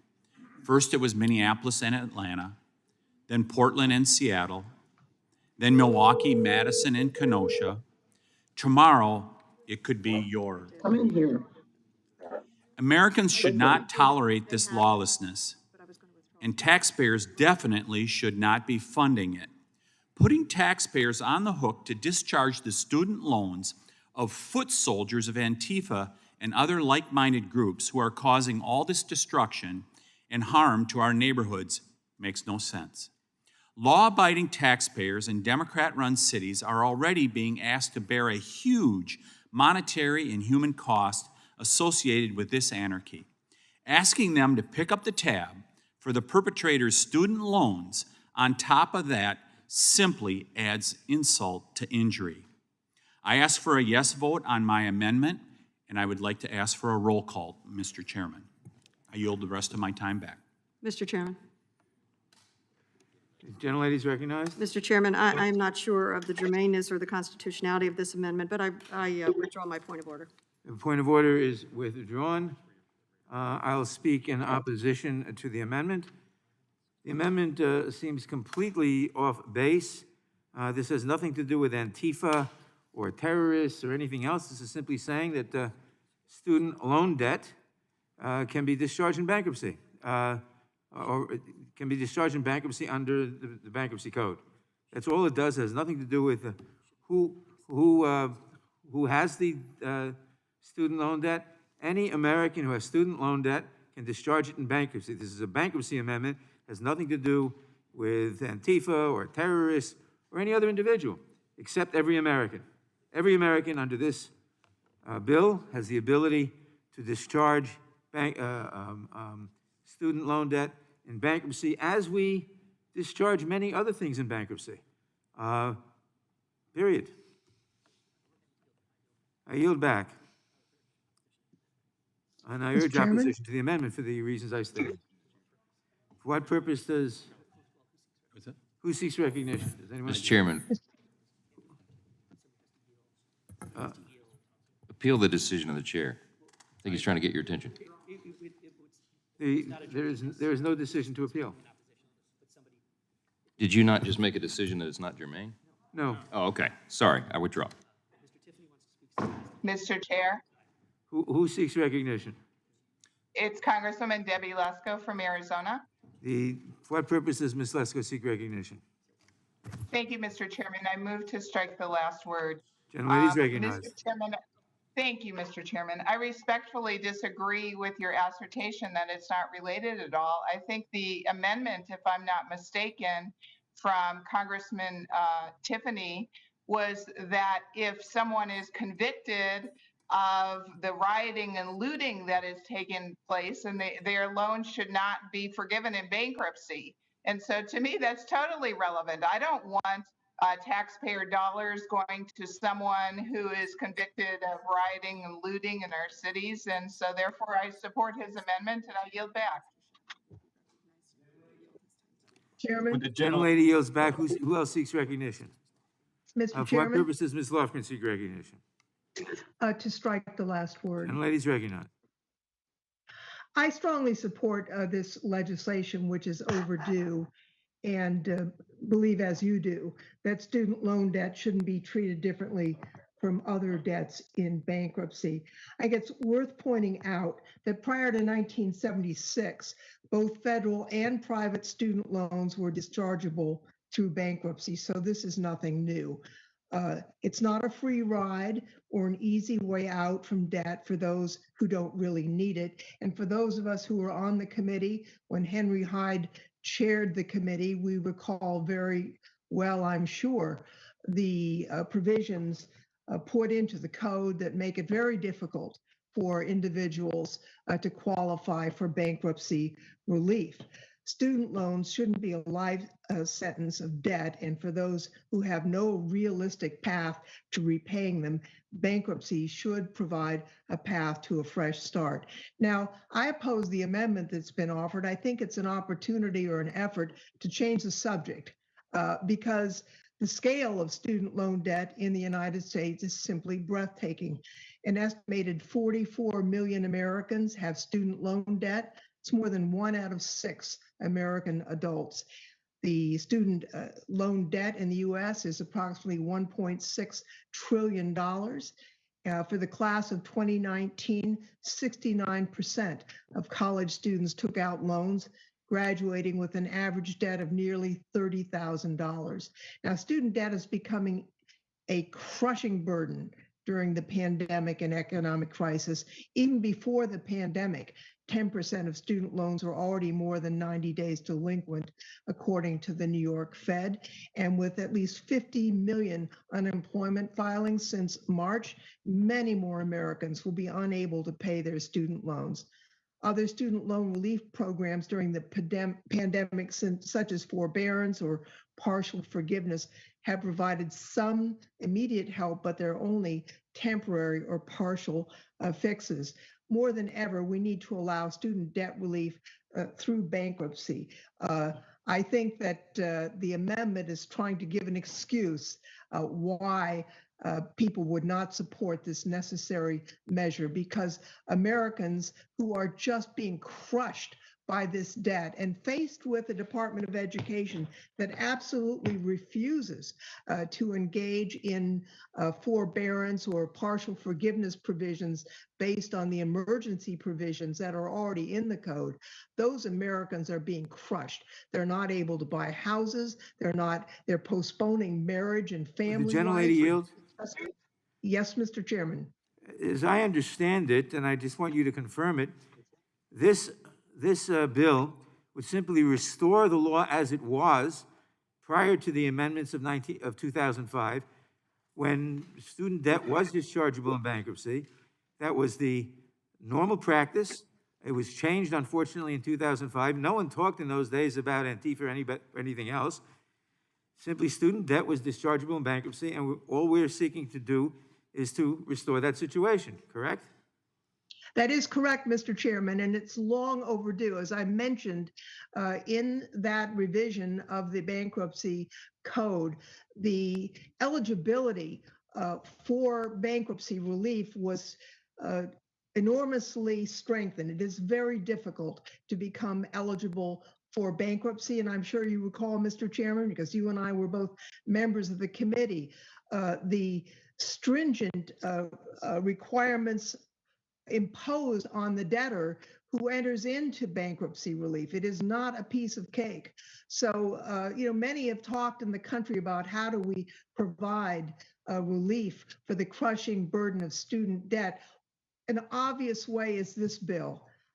Because we have a screen for those who are really in need, and that's the bankruptcy code and the bankruptcy provisions. So this is no giveaway. This is an opportunity to provide relief to those in need.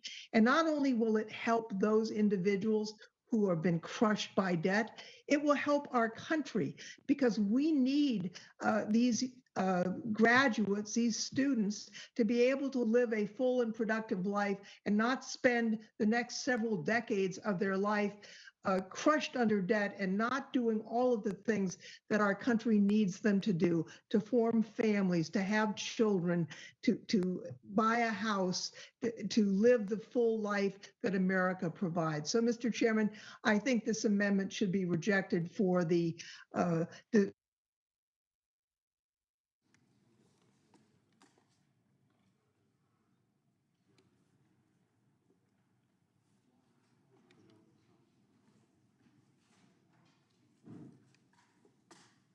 Ms. Lofgren, we can't hear you, ma'am.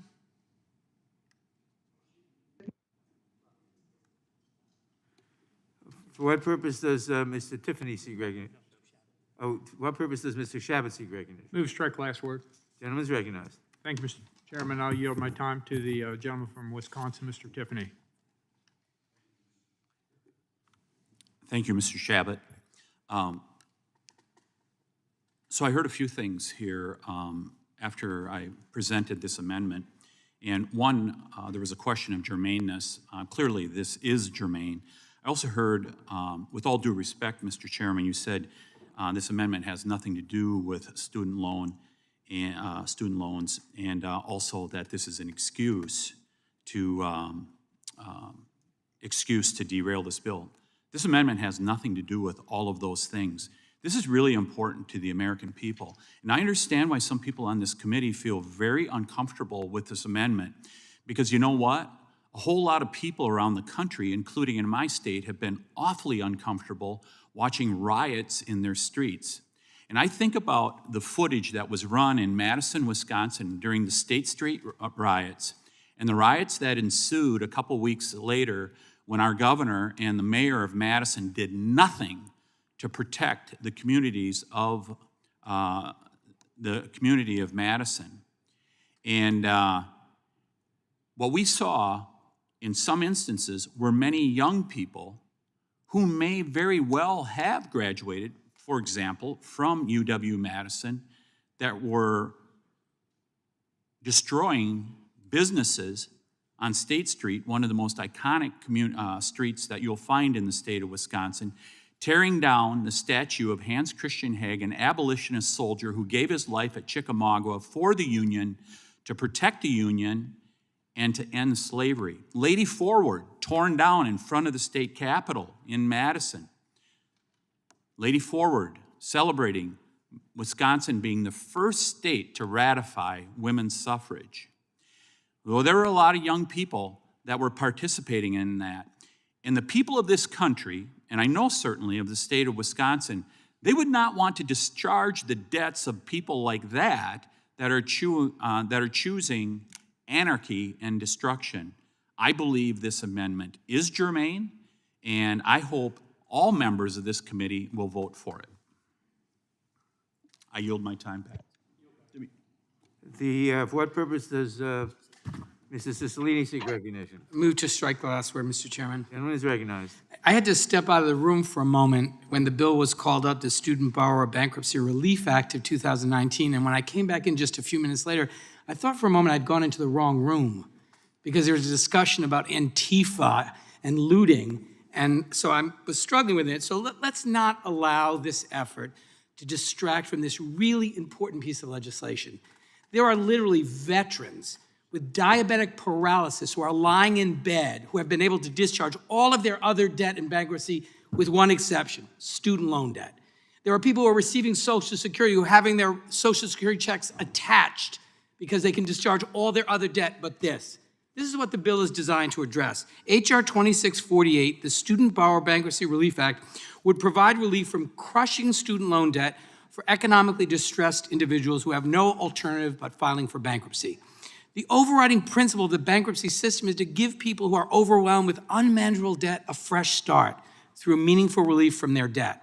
The system is supposed to work for everyone, from consumer debtors and small business owners to student borrowers, and give them a new pathway to economic prosperity. But it is all too clear the bankruptcy system is not working. Today, far too many student loan borrowers have been unable to succeed financially due to overwhelming student loan debt. The amount of outstanding debt has skyrocketed to nearly $1.6 trillion. According to the Federal Reserve, this amount has tripled since 2006 and is expected to grow to $2 trillion in the next few years. And while many borrowers attempt to pay off these loans, over 11% of student loan debt was in default or seriously delinquent at the end of 2018, the highest delinquency rate among types of consumer loans tracked by the New York Fed. In addition to undermining the quality of life and the earning of borrowers, this crisis has also severely affected the economy overall. The American Bankruptcy Institute reports that student loan debt has undermined home ownership, automobile ownership, and has also resulted in a decline in students choosing public service careers over the private sector. As this report notes, and I quote, "Student loan debt thus affects not only those who owe the loans, but also has consequences that ripple through our communities and our nation," end quote. This grotesque outcome is due to outdated provisions in the bankruptcy code that have made educational debt virtually non-dischargeable, with no good reason, incidentally. Under current law, student borrowers cannot discharge this debt unless they demonstrate that they would face an undue hardship if the debt is not discharged.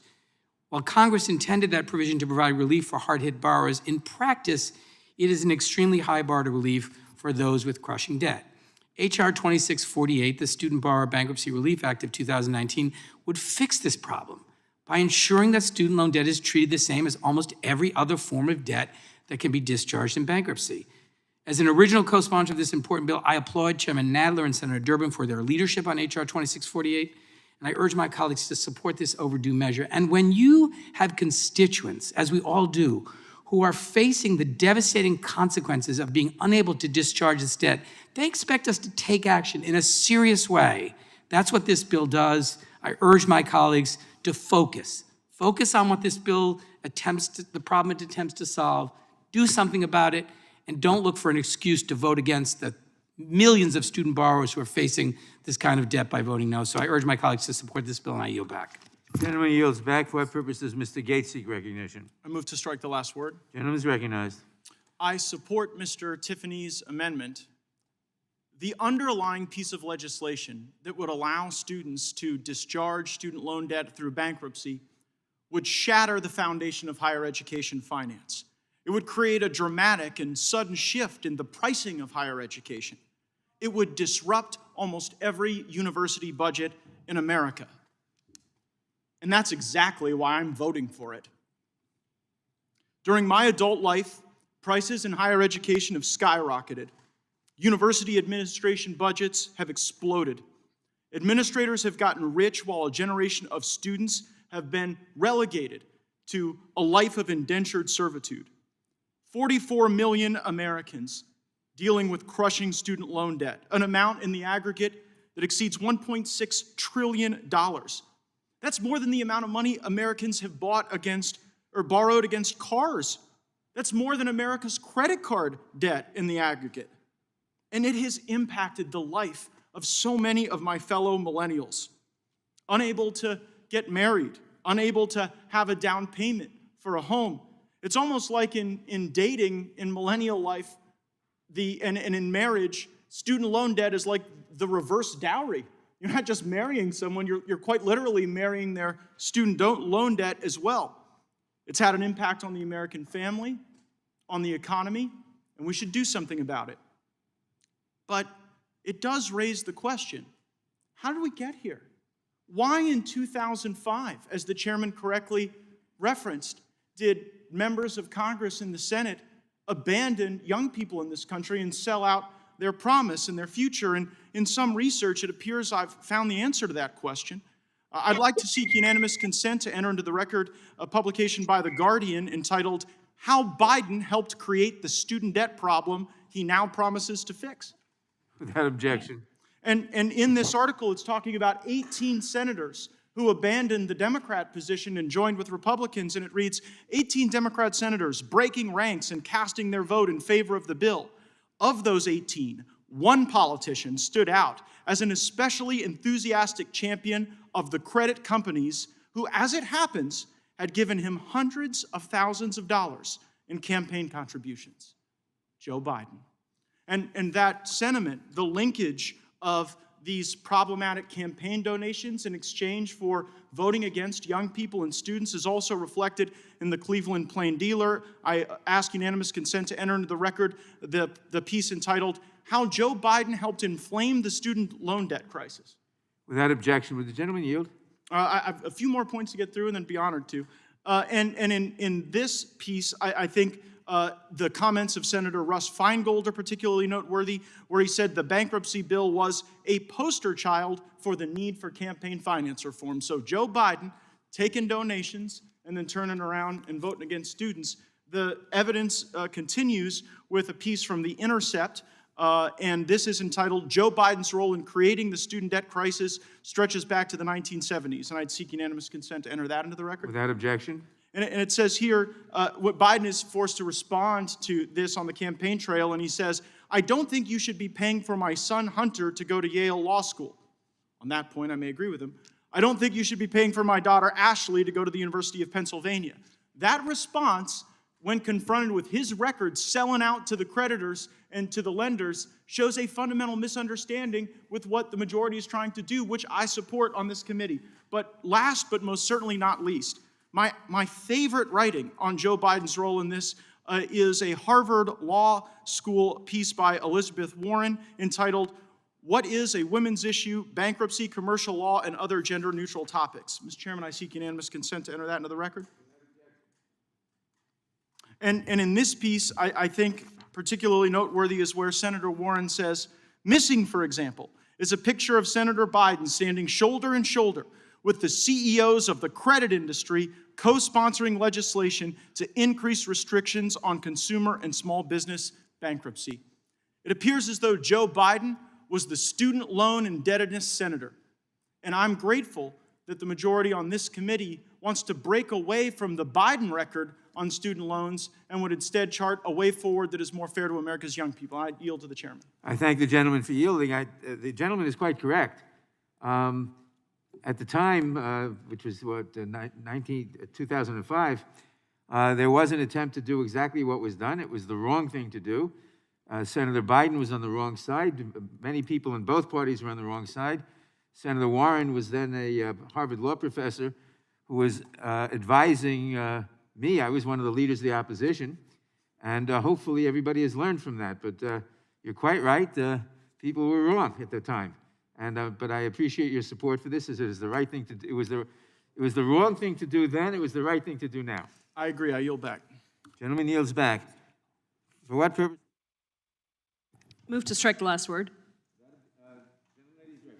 Thank you, Mr. Chairman. And I was about to say the same thing to my colleague from Florida. I think many of us have raised some of those points before, and I'm so pleased that you are voting for the bill. And I believe that we have moved a lot of people to the right place, and unfortunately, it took too long. I am a proud co-sponsor of this bill, the Student Borrower Bankruptcy Relief Act, to restore justice to student borrowers who are struggling the most. Our nation has a student debt crisis that oppresses young people of color, low-income and middle-income families, shuffling them out of the benefits that American higher education can and should offer to everyone. Over 45 million Americans collectively hold a total of $1.6 trillion in student loan debt. That is more than total U.S. credit card debt. And that figure is projected to swell to $2 trillion by 2022. Even before the COVID-19 crisis hit, nearly 1 in 4 student borrowers were behind on their payments, making it impossible for them to buy a house or to start a family, much less to think about actually getting that education. Now, 10 million student loan borrowers could be out of work amid the recession associated with this pandemic. And yet, at the end of this year, borrowers with federal student loans may have to go back to making monthly payments again because Republicans today are refusing to negotiate with us to extend the payment pause or provide any additional relief beyond what was granted in the CARES Act. What's more, people with private student loans received absolutely no relief from their monthly payments. Student borrowers are becoming more and more desperate. And while no one ever wants to file for bankruptcy, in some cases, it can provide people with mountains of debt a pathway to restore their financial stability. Nearly every form of debt can be eliminated through the bankruptcy process, including credit card debt and medical debt, but not student debt, except in extremely rare cases, and that is just unfair. What's more, when big businesses fall on hard times, they can take advantage of the relief that bankruptcy offers. They can eliminate debts owed to creditors, reorganize, and spring back, refreshed, renewed, and ready for a second or third chance. In fact, our president has taken advantage of this quite a few times. But when normal people with student loan debt fall on hard times, they have no opportunity to seek the same relief. This legislation that we're voting on today is so important because it would reverse this injustice. For the first time in over 40 years, student loans would be treated like nearly all other forms of unsecured debt.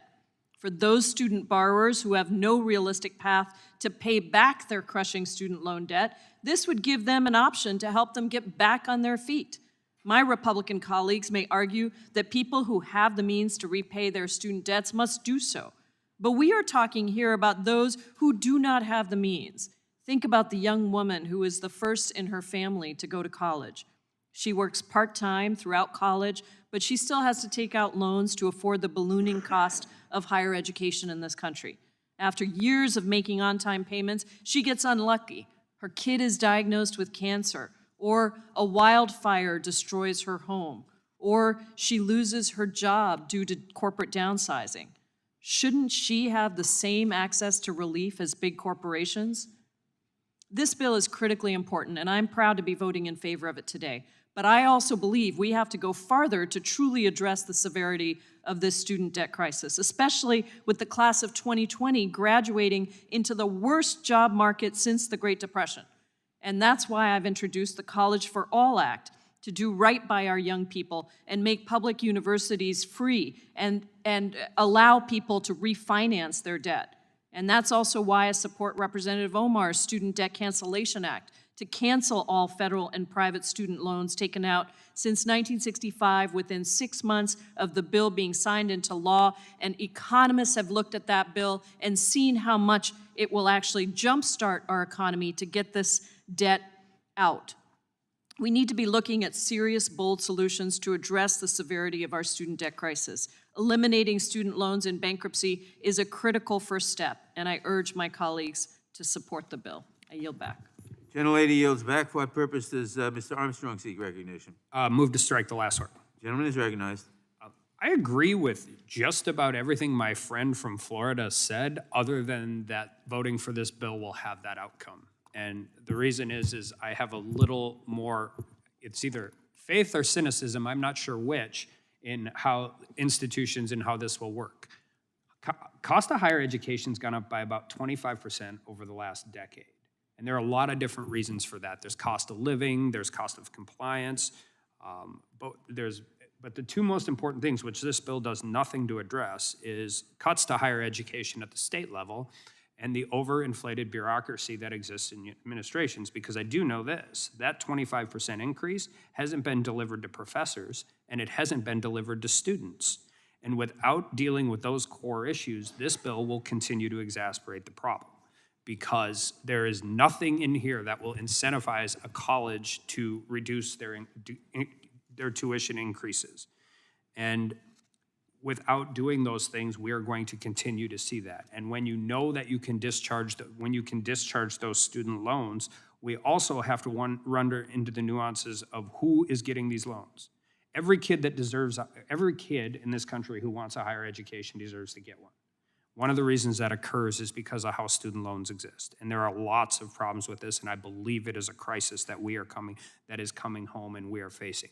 But by simply just by allowing these discharge or forgiveness of student loans without putting any guardrails on the cost of higher education or how that occurs. There are a lot of people that make decisions to forego a high tuition university for a lower tuition university.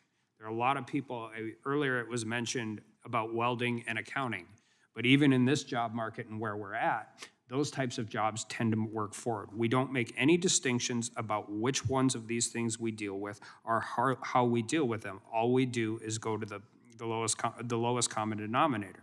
But there's nothing in this bill that ensures that we will hold the cost of higher tuition increase. And as we continue to move forward this, I think what ends up really happening is the people we're most trying to help, we are going to hurt.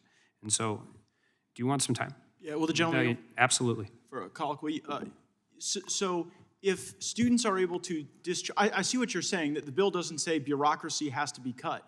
But if students can discharge their debt through bankruptcy, then there will be fewer of those loans issued, right? Because if they're risky loans, they won't be issued. And so universities won't be able to charge as much, tuition will go down, and because they won't be able to charge as much, they won't be able to have a, senior provost of intersectional gender studies knocking down $280,000 a year while somebody's just trying to pay tuition for their family member. Well, I think, I yield back. Well, I think there's two fundamental problems with that. One is that every 85% or whatever the number is backed by the federal government. And two, I think the easiest way in which you get to lower risk loans is ability to repay the loan, more so than where you're at, which is gonna immediately go where we've been trying to get away from for a very, very long time. And what I mean by that is people who can afford the loan are going to get the loan. People who can't afford the loan aren't going to get the loan. And I don't think we deal with that nearly enough because.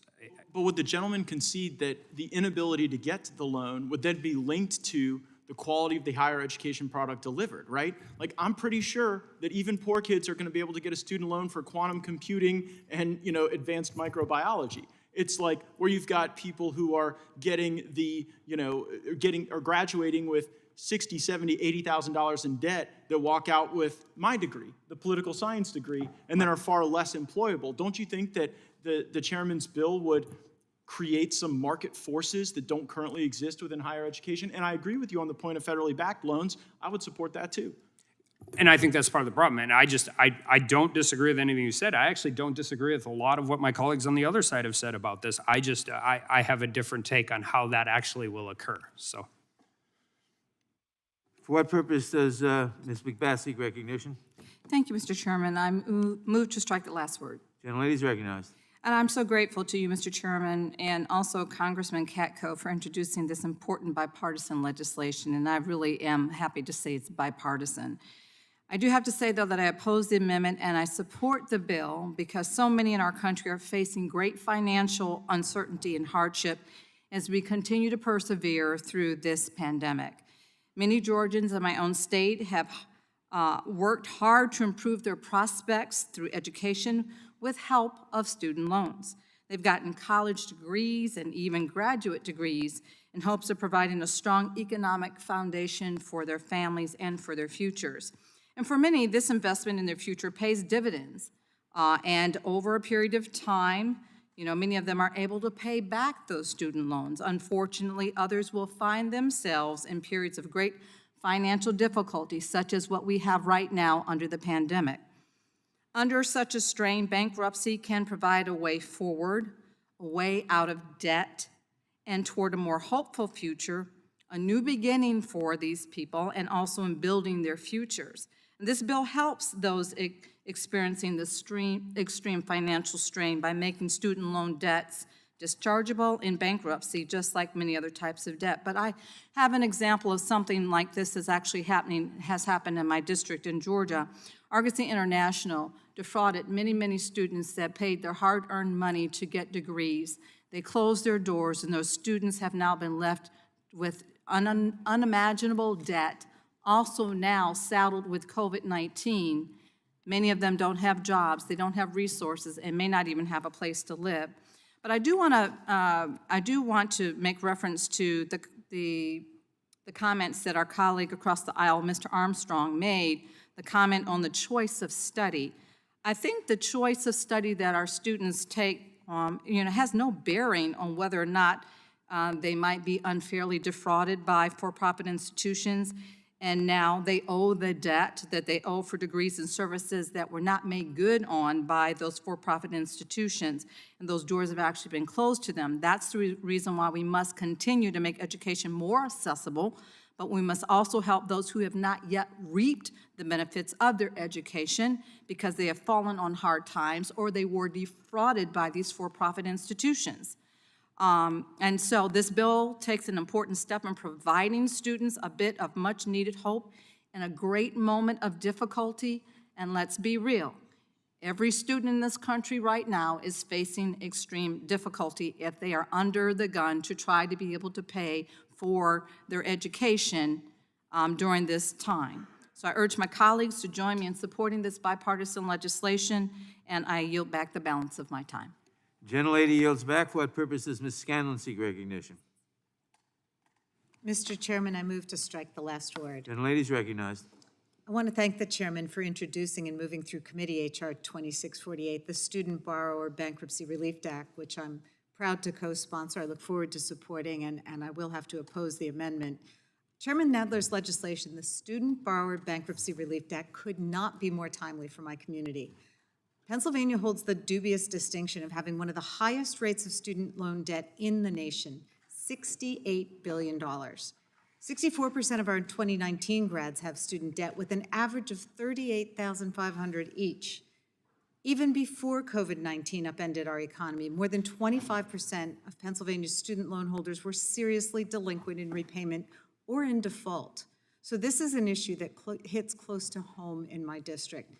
I cannot count how many constituents have told me that they've been unable to buy a home or a car, to start a family, or contribute to their children's college education because they're still paying their student loans. We have a lot of work to do to make college affordable through increased Pell Grants, increased public support for college and career education, better student loan terms, and functional student loan forgiveness programs. But the bill before us today, the Student Borrower Bankruptcy Relief Act, provides an important opportunity to make our bankruptcy code fairer to student loan borrowers who are forced to apply for bankruptcy. This bill doesn't single out student loans for special treatment or create universal student loan forgiveness. Instead, it treats student loan debt as every other form of debt, rather than giving it a special status that can survive bankruptcy and thereby continue to hang over the heads of borrowers even when they can satisfy a court that they meet all the other conditions for bankruptcy. There is no principled reason to provide student loans with the privileged status they currently have, and doing so thwarts the purpose of our bankruptcy laws, which is to provide eligible debtors with a fresh start. There is certainly no reason why student loan borrowers should have fewer protections in bankruptcy than unscrupulous real estate developers or other con men who take advantage of our bankruptcy laws. As Americans face the worst economic and joblessness crisis in a generation, and with national student debt upwards of $1.6 trillion, avenues for relief must be made available. Again, I want to thank Chairman Nadler for bringing this legislation through Markup, and I look forward to H.R. 2648 becoming law. With that, I yield back. Gentlelady yields back. For what purpose does Mr. Johnson seek recognition? I move to strike the last word. Gentleman is recognized. Thank you, Mr. Chairman. I move in opposition to the amendment and in favor of the underlying legislation. I'm a proud co-sponsor of this legislation, and I thank Chairman Nadler for bringing it before us for markup today. For years now, people have been dying of old age, still owing the federal government for student loans they took out to try to better their lives. Even worse, private student loans don't get discharged when you die, which leaves predatory private lenders free to go after the spouses, children, and grandchildren who inherit their loved ones' unpaid student debt. It's hard for the American people to believe that my friends on the other side of the aisle stand unified in their support for a corporation's ability to bankrupt out of their pension obligations to their employees, but they oppose unanimously a student's ability to discharge their student loan debt in bankruptcy. Well, maybe not unanimously. Maybe there are a couple who support this legislation. It is bipartisan. But it's not right, Mr. Chairman, that a student tricked into taking out a loan to attend Trump University can't bankrupt out of the loan when they discover that their Trump University diploma is worth less than the paper it was written on. But yet, Mr. Chairman, corporations can go bankrupt and forever avoid their obligation to pay their share of their employees' pensions. And they do that with impunity. It's not right. And then to hear my friends on the other side of the aisle cry out in anguish about the impact of a student discharging student loan debt in bankruptcy and that falling on the taxpayers. But when corporations leave taxpayers holding the bag when they discharge their pension obligations, it's perfectly fine with them, because I guess it's okay when a self-proclaimed billionaire like Donald Trump only pays $750 in income taxes. Education is more expensive today than it has ever been before. According to the U.S. Department of Education, between 1992 and 2012, the average amount owed by a typical student loan borrower who graduated with a bachelor's degree was more than double, to a total of nearly $27,000. Not to mention the out-of-control cost increases by the private for-profit college racket. When Trump was forced to settle the fraud complaint against Trump University for $25 million shortly after he took office as president, it enabled 7,000 defrauded students to get back $35,000 apiece. So tuition is expensive. And as the cost rises, the opportunity to go to college or graduate school has become increasingly reserved for the wealthier in our society. For some, their families were lucky enough to be able to save enough to pay for school, but others are left with the weight of deciding whether to take out loans or skip higher learning to bet against their futures or jeopardize their career prospects.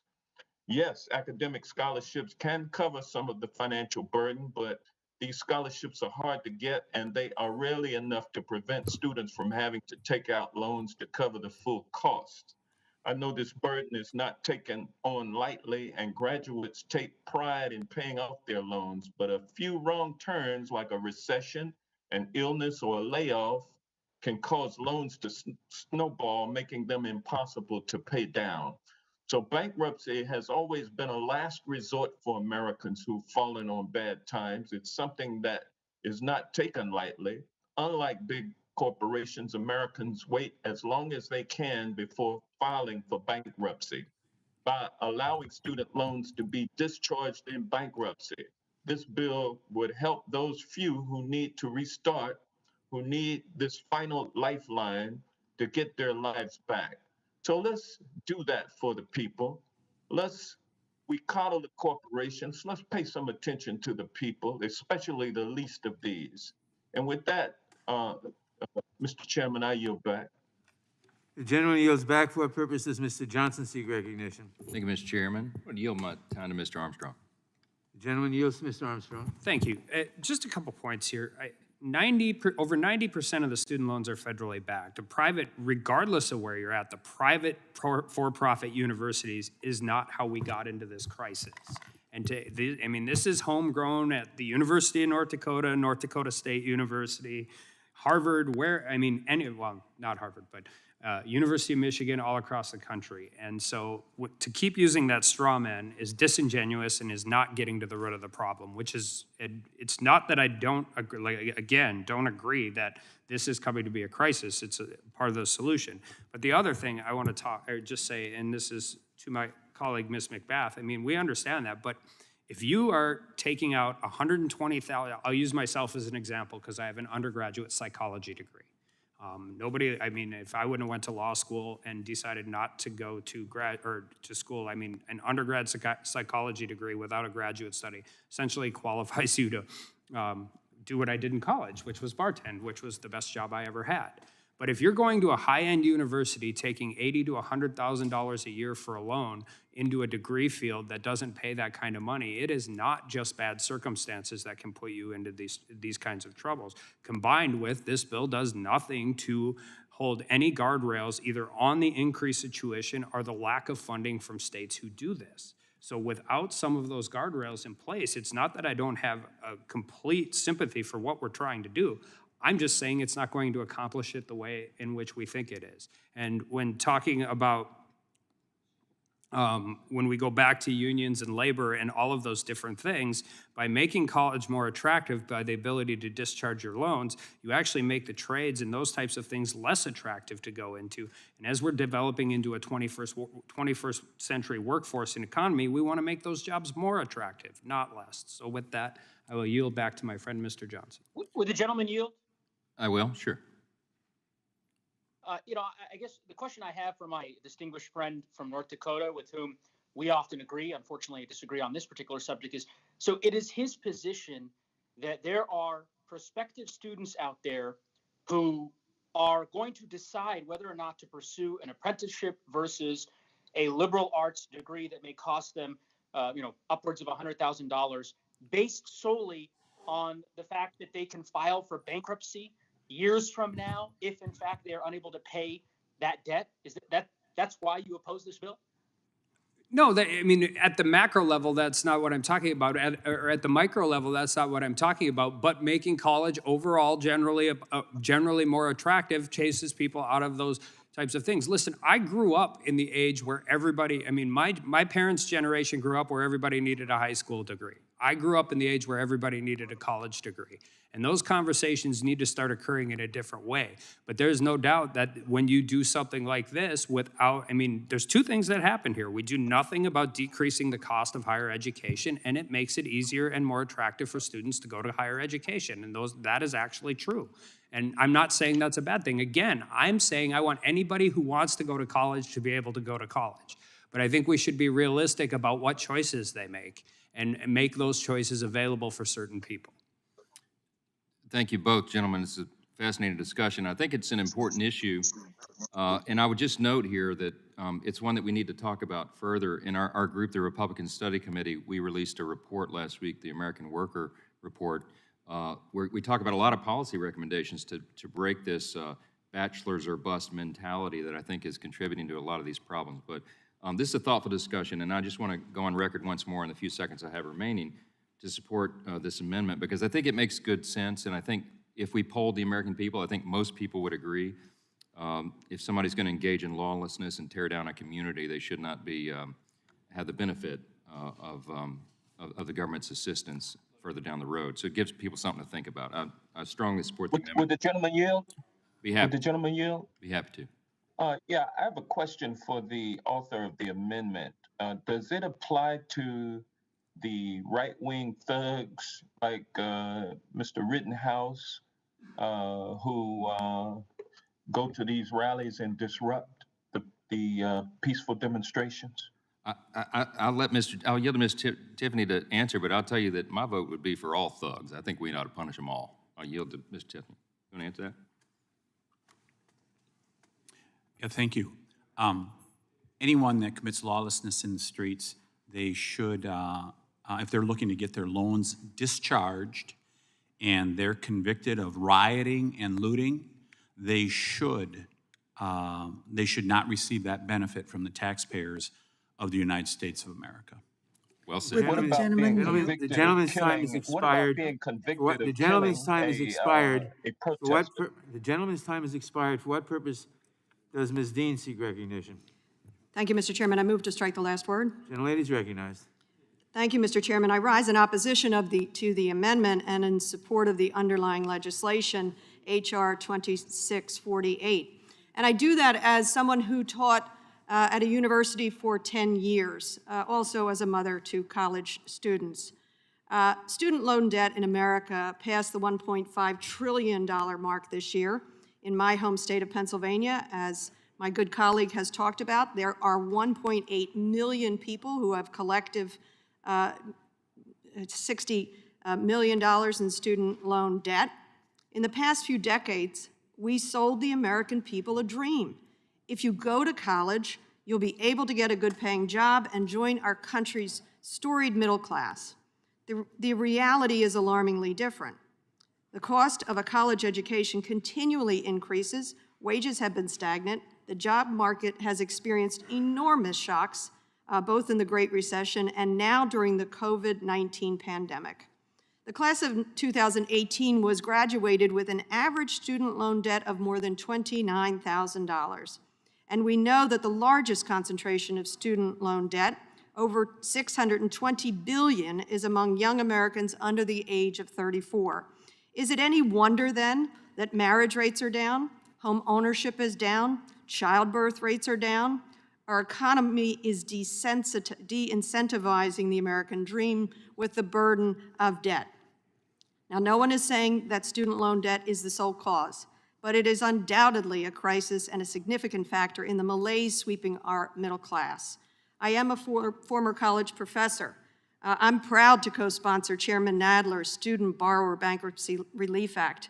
Making student loan debt dischargeable in bankruptcy will not solve our country's problem with the cost of education, but it provides a measure of relief to those most harmed by this crisis.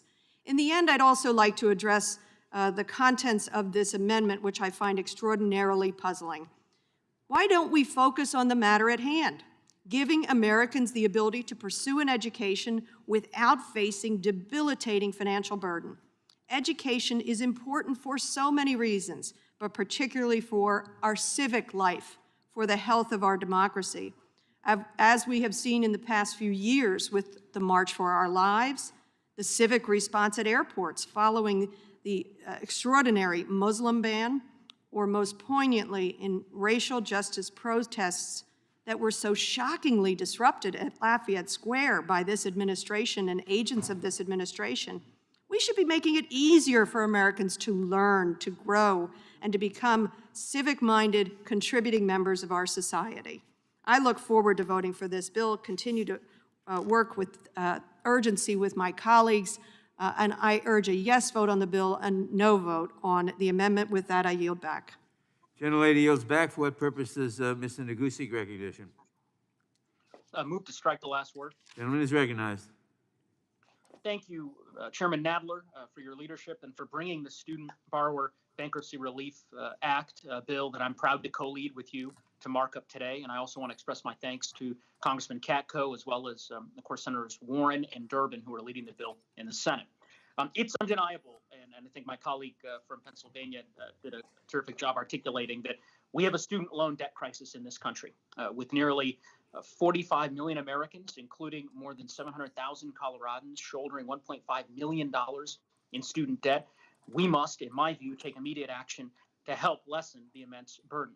For too many Americans, far too many rather, Americans are defaulting on student loans, nearly 1 million borrowers every year, as student loan debt becomes the fastest growing source of household debt in the United States. And this isn't just a problem that affects young people. The burden is not on one generation, nor is it an issue for one portion of the population. It is multi-generational, impacting all demographics in every corner of our country. And certainly that's the case in Colorado, where 1 in every 4 middle-aged Coloradans and nearly half of all young adults in my state owe student debt.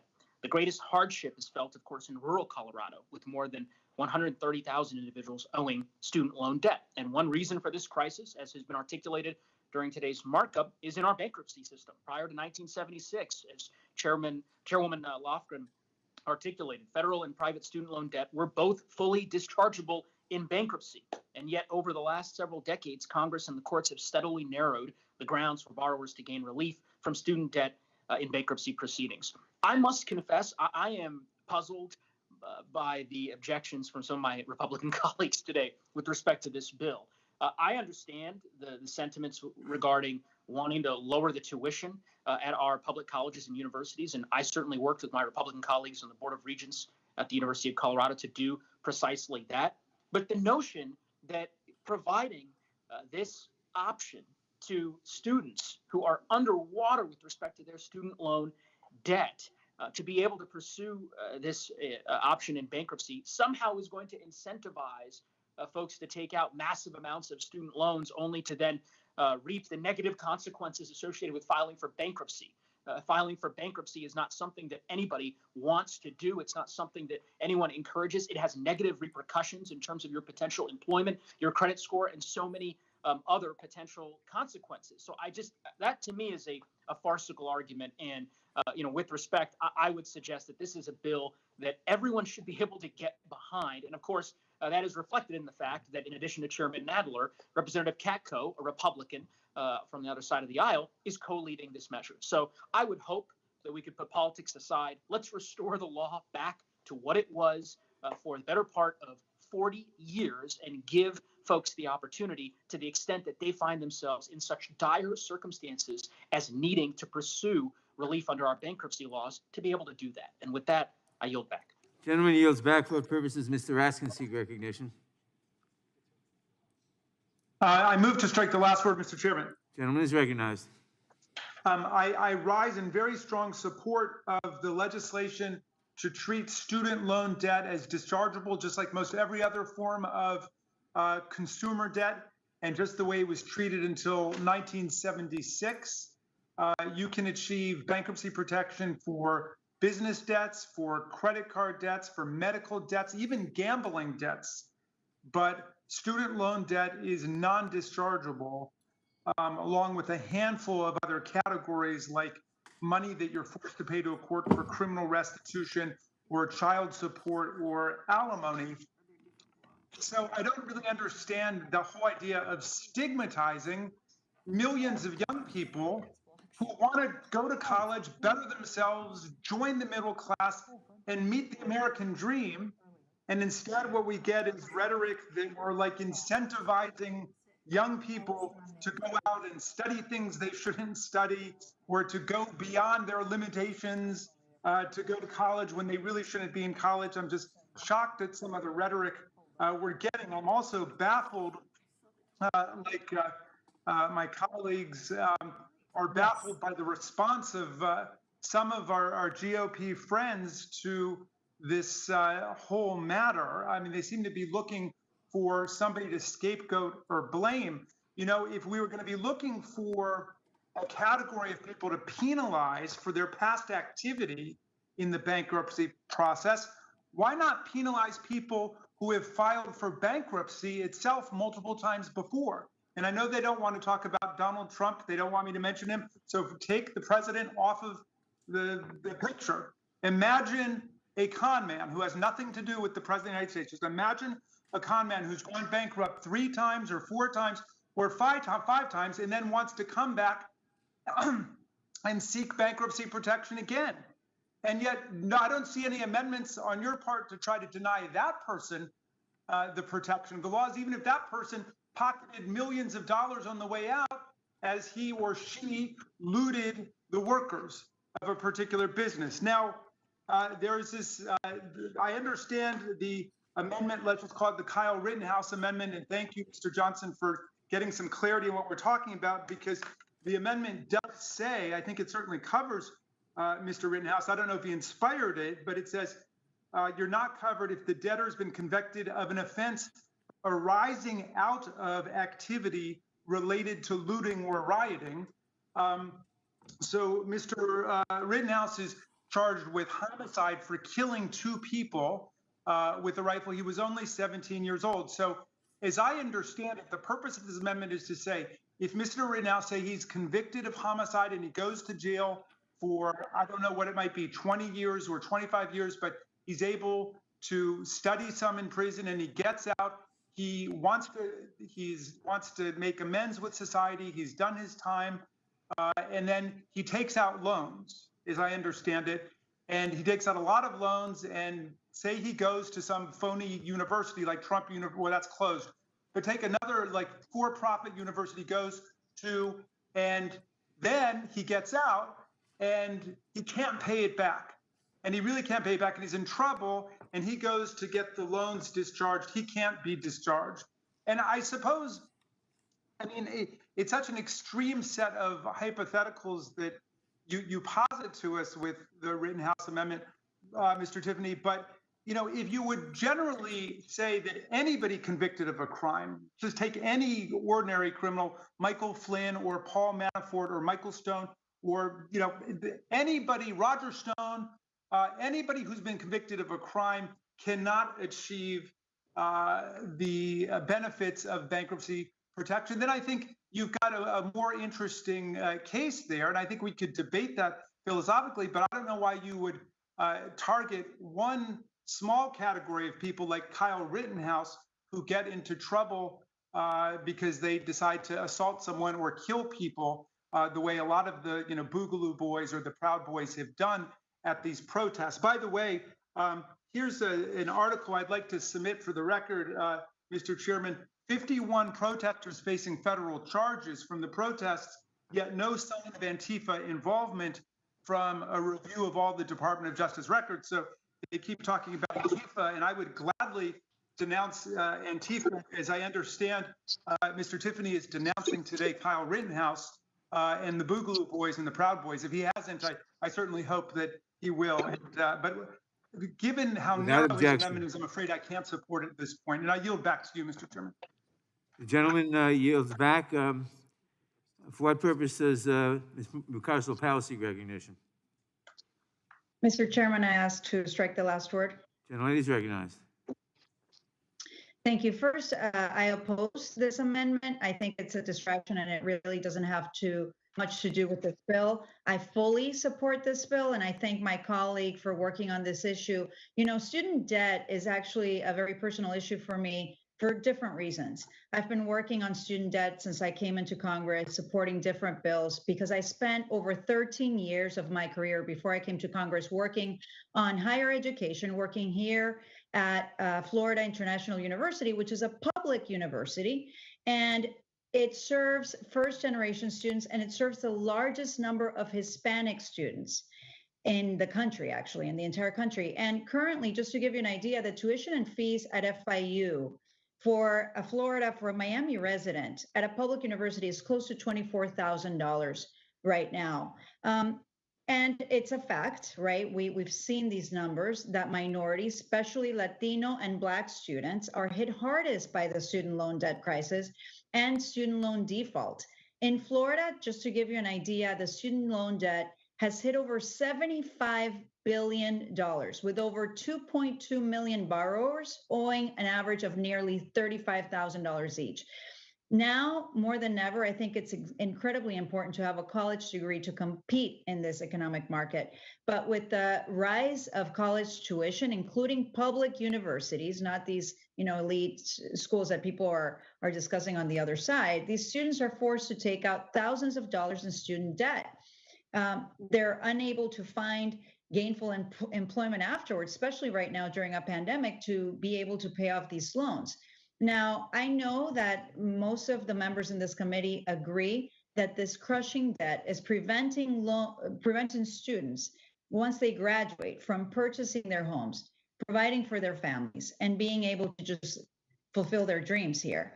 And though I do agree that filing for bankruptcy should be a last resort, and we need to make sure that we have some safeguards to that. We have to also make it available to those borrowers without a path to pay off their debt, so that they can get back on their feet. And lastly, I want to point out the hypocrisy of my colleagues on the other side of the aisle. They're happy to allow major corporations to write off huge amounts of debt without protecting tens of thousands of workers. But then they're fighting to prevent students from discharging student loan debt in bankruptcy. It just makes absolutely no sense. I think that this bill is necessary. It's a good bill to support, especially during the times that we're facing currently. We owe it to the millions of students that have done all the right things just to be able to have a degree, graduate, and make a living. And I yield back. The gentleman, the gentlelady yields back. The question occurs on the amendment. Those in favor say aye. Opposed, no. No. In the opinion of the chairs, No. the nays have it. The amendment is not agreed to. Are there any further amendments to the amendment in the nature of a substitute? Are you going to do a roll call? Roll call is requested. The clerk will call the roll. Okay. Mr. Nadler, No. Mr. Nadler votes no. Ms. Lofgren? No. Ms. Lofgren votes no. Ms. Jackson Lee? No. Ms. Jackson Lee votes no. Mr. Cohen? Mr. Johnson of Georgia? No. Mr. Johnson of Georgia votes no. Mr. Deutsch? Ms. Bass? Mr. Jeffries? Mr. Cicilline? No. Mr. Cicilline votes no. Mr. Swalwell? Mr. Liu? Mr. Raskin? No. Mr. Raskin? Mr. Raskin? No. Mr. Raskin votes no. Ms. Jayapal? No. Ms. Jayapal votes no. Ms. Demings? Ms. Demings votes no. Mr. Correa? Mr. Correa?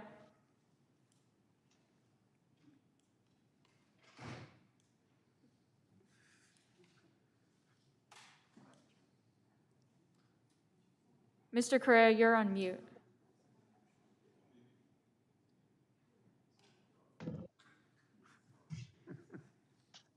Ms. Scanlon? No. Ms. Scanlon votes no. Correa, no. Mr. Correa? No. Mr. Correa votes no. Ms. Garcia? No. Ms. Garcia votes no. Mr. Neguse? No. Mr. Neguse votes no. Ms. McBath? Ms. McBath votes no.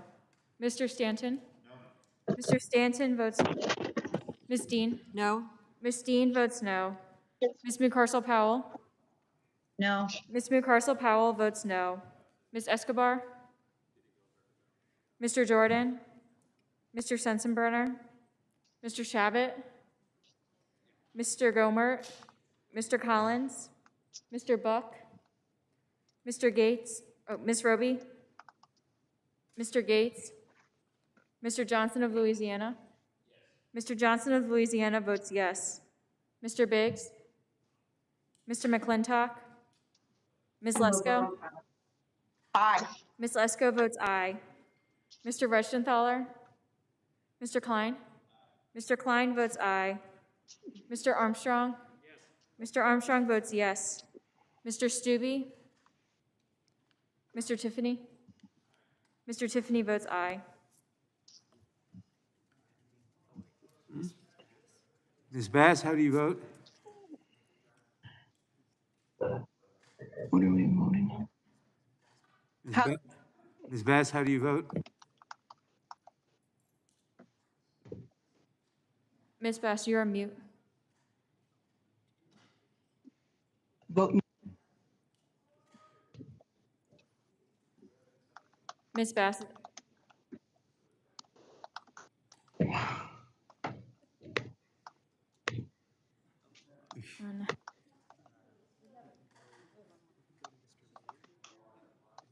Mr. Liu, how do you vote? No. Mr. Liu votes no. Ms. Escobar, how do Did you you vote? guys hear me? Ms. Escobar votes no. Were you able to hear me earlier? Ms. Bass, no, we were How am I not. recorded? Oh, I'm sorry. I vote no. Ms. Bass votes no.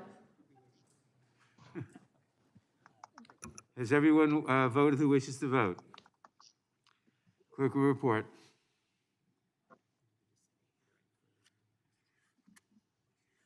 Clerk has to report first. Mr. Chairman, there are 5 ayes and 19 noes. Are there any further amendments? The amendment is not adopted. Are there any further amendments to the amendment in the nature of a substitute? If not, the question occurs on the amendment in the nature of a substitute. This will be followed immediately by a vote on final passage of the bill. All those in favor respond by saying aye. Aye. Opposed, no. In the opinion of the chair, in the opinion of the chair, the ayes have it, and the amendment in the nature of a substitute is agreed to. Reporting quorum being present, the question is on the motion to report the bill H.R. 2648 as amended favorably to the House. Those in favor respond by saying aye. Aye. Aye. Opposed, no. Okay. Can you tell me what I? The ayes have it, and the bill is ordered. Mr. Chairman, request a roll call. Roll call is requested. The clerk will call the roll. Mr. Nadler? Aye. Mr. Nadler votes aye. Ms. Lofgren? Aye. Ms. Lofgren votes aye. Ms. Jackson Lee? Aye. Ms. Jackson Lee votes aye. Mr. Cohen? Mr. Johnson of Georgia? Aye. Mr. Johnson of Georgia votes aye. Mr. Deutsch? Ms. Bass? Aye. Ms. Bass votes aye. Mr. Jeffries? Mr. Cicilline? Mr. Cicilline votes aye. Mr. Swalwell? Mr. Liu? Aye. Mr. Liu votes aye. Mr. Raskin? I vote aye. Mr. Raskin votes aye. Ms. Jayapal? Ms. Jayapal votes aye. Ms. Demings? Ms. Demings votes aye. Mr. Correa? Aye. Mr. Correa votes aye. Ms. Scanlon? Aye. Ms. Scanlon votes aye. Ms. Garcia? Aye. Ms. Garcia votes aye. Mr. Neguse? Aye. Mr. Neguse votes aye. Ms. McBath? Ms. McBath votes aye. Mr. Stanton? Mr. Stanton votes aye. Ms. Dean? Aye. Ms. Dean votes aye. Ms. McCarcel-Powell? Ms. Escobar? Mr. Jordan? Mr. Sensenbrenner? Mr. Shabbat? Mr. Gomer? Mr. Collins? Mr. Buck? Ms. Roby? Mr. Gates? Mr. Johnson of Louisiana? Mr. Johnson of Louisiana votes no. Mr. Biggs? Mr. McClintock? Ms. Lesko? No. Ms. Lesko votes no. Mr. Reschenthaler? Mr. Klein? Mr. Klein votes no. Mr. Armstrong? Mr. Armstrong votes no. Mr. Stubbe? Mr. Tiffany? Mr. Tiffany votes no. Has every member voted who wishes to vote?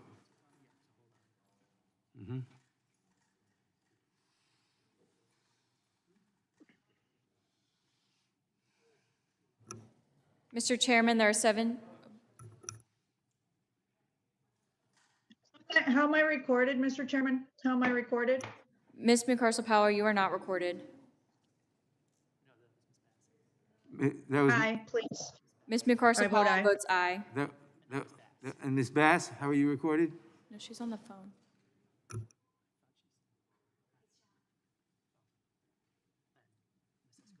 Ms. Escobar? Ms. Escobar votes aye. Has Ms. Bass been recorded? Yes, Ms. Bass is recorded as aye. Okay. Is anyone else? The clerk will report. Mr. Chairman, there are 19 ayes and 5 noes. The ayes have it. The bill is amended, is ordered reported favorably to the House. Members Yeah. will have. Is that somebody else? I'm sorry, Was Ms. Bass recorded? did you record me? I Yes. vote aye. Ms. Bass was recorded as aye. Yes. Okay. Members will have, the ayes have it, the bill is amended, is ordered reported favorably to the House. Members will have 2 days to submit views. Without objection, the bill will be reported as a single amendment in the nature of a substitute incorporating all adopted amendments, and staff is authorized to make technical and conforming changes.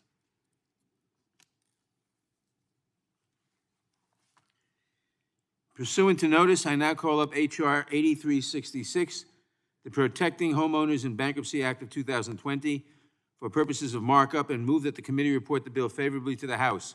The clerk will report the bill. H.R. 8366 to amend Title 11 of the United Without States Code. objection, the bill is considered as read and open for amendment at any point. I will begin by recognizing myself for an opening statement. H.R. 8366, the Protecting Homeowners and Bankruptcy Act of 2020, would increase the amount of home equity that homeowners and their families can protect from creditors when they are forced into bankruptcy. This simple but important change would help people stay in their homes while they engage in the hard work of emerging from financial distress. If there is one foundational principle of American bankruptcy law, it is the promise of the fresh start. As the Supreme Court has repeatedly explained, a central purpose of the Bankruptcy Code is to provide a procedure by which honest but unfortunate debtors can reorder their affairs, make peace with their creditors, and enjoy a new opportunity in life with a clear field for future effort, unhampered by the pressure and disengagement and discouragement of pre-existing debt. The Fresh Start is a quintessentially American idea. It is the promise that even when your best efforts have failed, you will have a chance to get back up and try again. It is the promise that your debts will not destroy you. We all benefit from the fresh start that bankruptcy provides. When it works as intended, it boosts economic growth, reduces unemployment, and encourages innovation and entrepreneurship. Unfortunately, the Bankruptcy Code does not always provide the fresh start it is supposed to deliver. In order to make the second chance meaningful, the Bankruptcy Code allows debtors to protect certain assets from creditors by exempting them from the bankruptcy process. These exemptions are meant to ensure that people emerge from bankruptcy with the basic necessities of life and the means to support themselves and their families. The federal homestead exemption is supposed to support the fresh start by allowing a debtor to protect a certain amount of the equity they have put into their home. This provision embodies a long-standing tradition in American law that a family's home should be protected from creditors in order to preserve the family's well-being and to promote a fresh start. But the exemption has not been amended since 1978, when it placed just $15,000 of home equity off limits to creditors. Even after indexing for inflation as provided under the law, today the homestead exemption only protects roughly $25,000 of home equity. That amount is far too low. Today, the nationwide median sales price of a home is $330,000. The median cost of a new single-wide mobile home stands at $51,000, but the current exemption protects just $25,000. If the homestead exemption is supposed to keep people in their homes, it has failed. Against this backdrop, H.R. 8366 is a step in the right direction. It would increase the federal homestead exemption to $100,000. It would allow states to use their own more generous homestead exemptions, as many already do, but it would ensure that at the very least, people will be able to provide a meaningful amount of the equity that they have put into their homes. One might ask why the number isn't higher. Why, for example, H.R. 8366 does not protect the whole $330,000 it might take to buy a home today. There are certainly compelling arguments for doing so. Texas and Florida, for example, have unlimited homestead exemptions. This bill attempts to strike a balance between allowing the states the flexibility to provide more generous exemptions and ensuring that at the very least, the federal homestead exemption will help lower-income Americans stay in their homes and will ensure that more families will have enough equity for a new home. This bill is especially important now, with so many Americans reeling from the economic fallout of the ongoing pandemic. At a time when remaining in one's home can be a matter of life or death, the importance of the homestead exemption in providing a meaningful fresh start is as clear as ever. I thank my colleague, the gentlelady from Pennsylvania, Ms. Dean, for championing this bill, and I urge all members to support H.R. 8366. I now recognize the gentleman from North Dakota, Mr. Armstrong, for his opening statement. Thank you, Mr. Chairman. Under current law, states have the flexibility to decide whether to use federal bankruptcy exemptions or opt to develop their own. Many state legislatures have opted out of the federal exemptions. Instead of respecting these choices under our federalist system of our government, H.R. 8366 is an attempt to force all states to use a one-size-fits-all standard for one of the most important types of bankruptcy exemptions. This bill would quadruple the federal homestead exemption to $100,000 and then make that exemption apply in states that already have their own approach. That means states like West Virginia and Alabama, with median home values of less than $150,000, are treated the same as California, with a median home value of over $500,000. This is not only a deviation from federalism principles, it is also a significant change in the consequences of bankruptcy for many Americans. By increasing how much debtors can keep after bankruptcy, this bill will make it a more attractive option to file for that bankruptcy. At the same time, this bill reduces the value that creditors can recover from during bankruptcy. That means that credit will likely get more expensive to account for the increased risk, or credit may just dry up altogether. This bill is short-sighted and dangerous policy, and for those reasons, I urge my colleagues to oppose this bill, and I yield back. Without objection, all other opening statements will be included in the record. I now recognize myself for purposes of offering an amendment in the nature of a substitute. The clerk will report the amendment. Amendment in the nature of a substitute to H.R. 8366. Without objection, the amendment in the nature of a substitute will be considered as read and shall be considered as base text for purposes of amendment. I will recognize myself to explain the amendment. This amendment simply modifies the title of Section 2 of the bill to read Federal Homestead Exemption to make clear that this addressed the federal exemption, but makes no substantive changes to the bill. I urge all members to support the amendment, and I yield back the balance of my time. Are there any amendments to the amendment in the nature of a substitute? For what purpose does Ms. Dean seek recognition? I move to strike the last word, Mr. Chairman. Gentlelady is recognized. First, Mr. Chairman, thank you, and I thank you for your leadership in these extraordinarily difficult times in this last week of session for bringing forward these important bills that will bring relief to America's families in an economic collapse that is being extraordinarily mismanaged. I thank you for your leadership for the people. The Protecting Homeowners in Bankruptcy Act increases the federal homestead exemption to $100,000. America faces an unprecedented dual public health and economic crisis because of coronavirus through no fault of their own. As we approach winter and the flu season, keeping families healthy and in their homes is a matter of utmost importance. This bill will help do that, and I hope you all will support it. COVID-19, the pandemic, has forced federal and state governments to take drastic actions. Much of the country entered into lockdowns for the months in the spring. In response to the economic downturn brought on by the virus, many states instituted foreclosure moratoriums that were more expansive than that implemented under the CARES Act. As a result, we have so far seen far fewer families lose their home than during the Great Recession. Nevertheless, with nearly more than 205,000 Americans dead from coronavirus, with winter approaching, and the case numbers on the rise, it is clear that this pandemic is far from over. As of this month, 3.7 million borrowers are still in mortgage forbearance programs. That's nearly 7% of all active mortgages. 2 million of those forbearance plans are set to expire in the coming days. The number of seriously delinquent mortgages, that's mortgages that are at least 90 days past due, doubled this summer to a 5-year high. Foreclosure rates are still historically low, but that is largely because many foreclosure moratoria are still in place.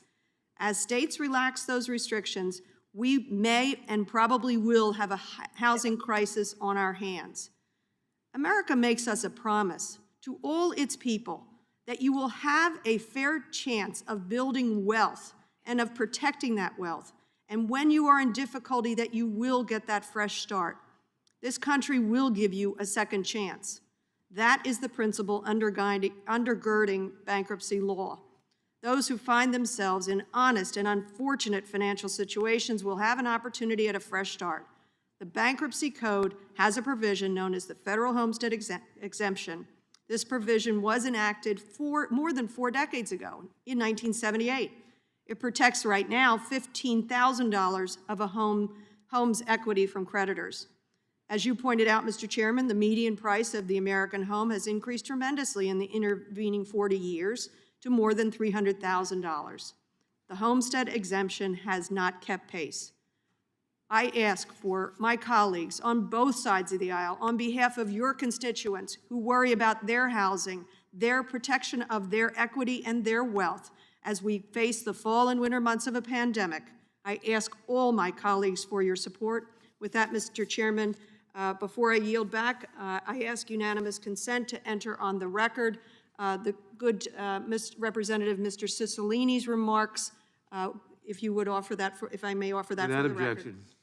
Thank you, and I yield back. Gentlelady yields back. For what purpose does Ms. Jackson-Lee seek recognition? Well, for what purpose does Mr. Cicilline seek recognition? For what purpose does Ms. Jayapal seek recognition? Mr. Chairman, I move to strike the last word. Gentlelady is recognized. Thank you, Mr. Chairman.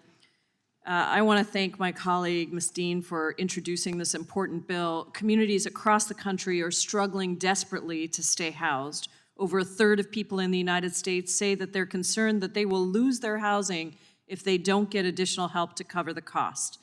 Losing housing has always been dangerous and destabilizing. It sets children behind in their education, disrupts people's employment, and makes it very hard for people to remain in and contribute to their communities. But now, families, elders, and people with health conditions are also subject to the additional danger of COVID. The Protecting Homeowners and Bankruptcy Act is a sensible step in the right direction. Protecting homeowners' equity is a simple and straightforward way to help homeowners who have fallen on hard times. For many people, their home is the place where they have invested their lifelong savings, and homes are often the way that wealth is passed from one generation to the next. During the Great Recession, homeowners lost trillions of dollars in wealth due to the foreclosure crisis, with the heaviest burdens on Black and Latinx homeowners. All of those slow, careful savings, all of the hope that people had for a brighter economic future for their children, all wiped out. And what's more, we saw vast swaths of homes gobbled up by private equity corporations that had no compunction about engaging in mass eviction and treating people's homes as nothing more than a source of profit. We're seeing the same trend now, with prices in my district rising at an extremely high rate, with the highest increases in prices for more affordable homes. But it does not have to be that way. Housing is a basic human need, and housing is also a basic human right. We have to protect homeowners who have fallen on difficult times, as the Protecting Homeowners and Bankruptcy Act does. We also have to recognize that things are going to get a lot worse in every single community represented in this room unless Congress invests substantial additional funds in preserving and expanding existing affordable housing and preventing eviction and foreclosure. Finally, we have to invest substantial resources to address the needs of those who are already experiencing housing instability and homelessness by investing in continuum of care and emergency service grants, as my bill, the Housing is a Human Right Act, would do. I look forward to working with my colleagues to create a world where everyone has housing. Keeping our communities housed is common sense, and it shouldn't be partisan, especially in this moment. Proposals like this bill enjoy broad support. 9 out of 10 people in a recent poll said that elected officials have to take action to ensure that everyone has access to stable and affordable housing right now. The alternative of leaving people to lose their homes is far more costly. A study released just last week on one high eviction county found that these evictions cost the public and private sector over $350 million a year in just one county. Keeping people in their homes is fiscally prudent, and it's the right thing to do. I thank my colleague, Representative Dean, for introducing this important bill, and I urge my colleagues to vote in favor of it. Thank you, Mr. Chairman. I yield back. The gentlelady yields back. Does anyone seek recognition? In that case, the question occurs on the amendment in the nature of a substitute. All in favor will say aye.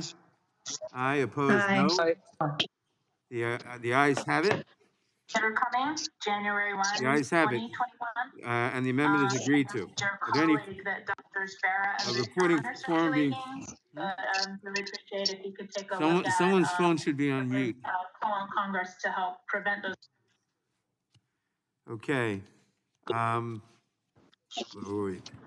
Reporting quorum being present, the question is on the motion to report the bill H.R. 8366 is amended favorably to the House. Those in favor respond by saying aye. Aye. Opposed, no. Aye. No. The ayes have it, and the bill is ordered reported favorably. Roll call. The reported vote has been requested. The clerk will call the roll. Mr. Nadler? Aye. Mr. Nadler votes aye. Ms. Lofgren? Aye. Ms. Lofgren votes aye. Ms. Jackson Lee? Mr. Cohen? Mr. Johnson of Georgia? Mr. Deutsch? Ms. Bass? Ms. Bass, you're on mute. Aye. Ms. Bass votes aye. Mr. Jeffries? Mr. Cicilline? Aye. Mr. Cicilline votes aye. Mr. Swalwell? Mr. Liu? If not, we're not calling. Aye. Mr. Liu votes aye. Mr. Raskin? Aye. Mr. Raskin votes aye. Ms. Jayapal? Ms. Jayapal votes aye. Ms. Demings? Ms. Demings votes aye. Mr. Correa? Aye. Mr. Correa votes aye. Ms. Scanlon? Ms. Scanlon votes aye. Ms. Garcia? Aye. Ms. Garcia votes aye. Mr. Neguse? Aye. Mr. Neguse votes aye. Ms. McBath? Ms. McBath votes aye. Mr. Stanton? Mr. Stanton votes aye. Ms. Dean? Aye. Ms. Dean votes aye. Ms. McCarcel Powell? Aye. Ms. McCarcel Powell votes aye. Ms. Escobar? Ms. Escobar votes aye. Mr. Jordan? Mr. Sensenbrenner? Mr. Shabbat? Mr. Gomert? Mr. Collins? Mr. Buck? Ms. Roby? Mr. Gates? Mr. Johnson of Louisiana? Mr. Biggs? Mr. McClintock? Ms. Lesko? No. Ms. Lesko votes no. Mr. Reschenthaler? Mr. Klein? Mr. Klein votes no. Mr. Armstrong? Mr. Armstrong votes no. Mr. Stubbe? Mr. Tiffany? Mr. Tiffany votes no. Mr. Johnson of Louisiana, you are not recorded. Mr. Johnson of Louisiana votes no. Are there any other members who wish to vote who haven't voted? Yeah. Yes, Mr. Chairman, how am I recorded? This is Mr. Hank Johnson of Georgia, you are not recorded. Vote aye. Mr. Johnson of Georgia votes aye. Have we got everybody? Have we got everybody? Clerk will report.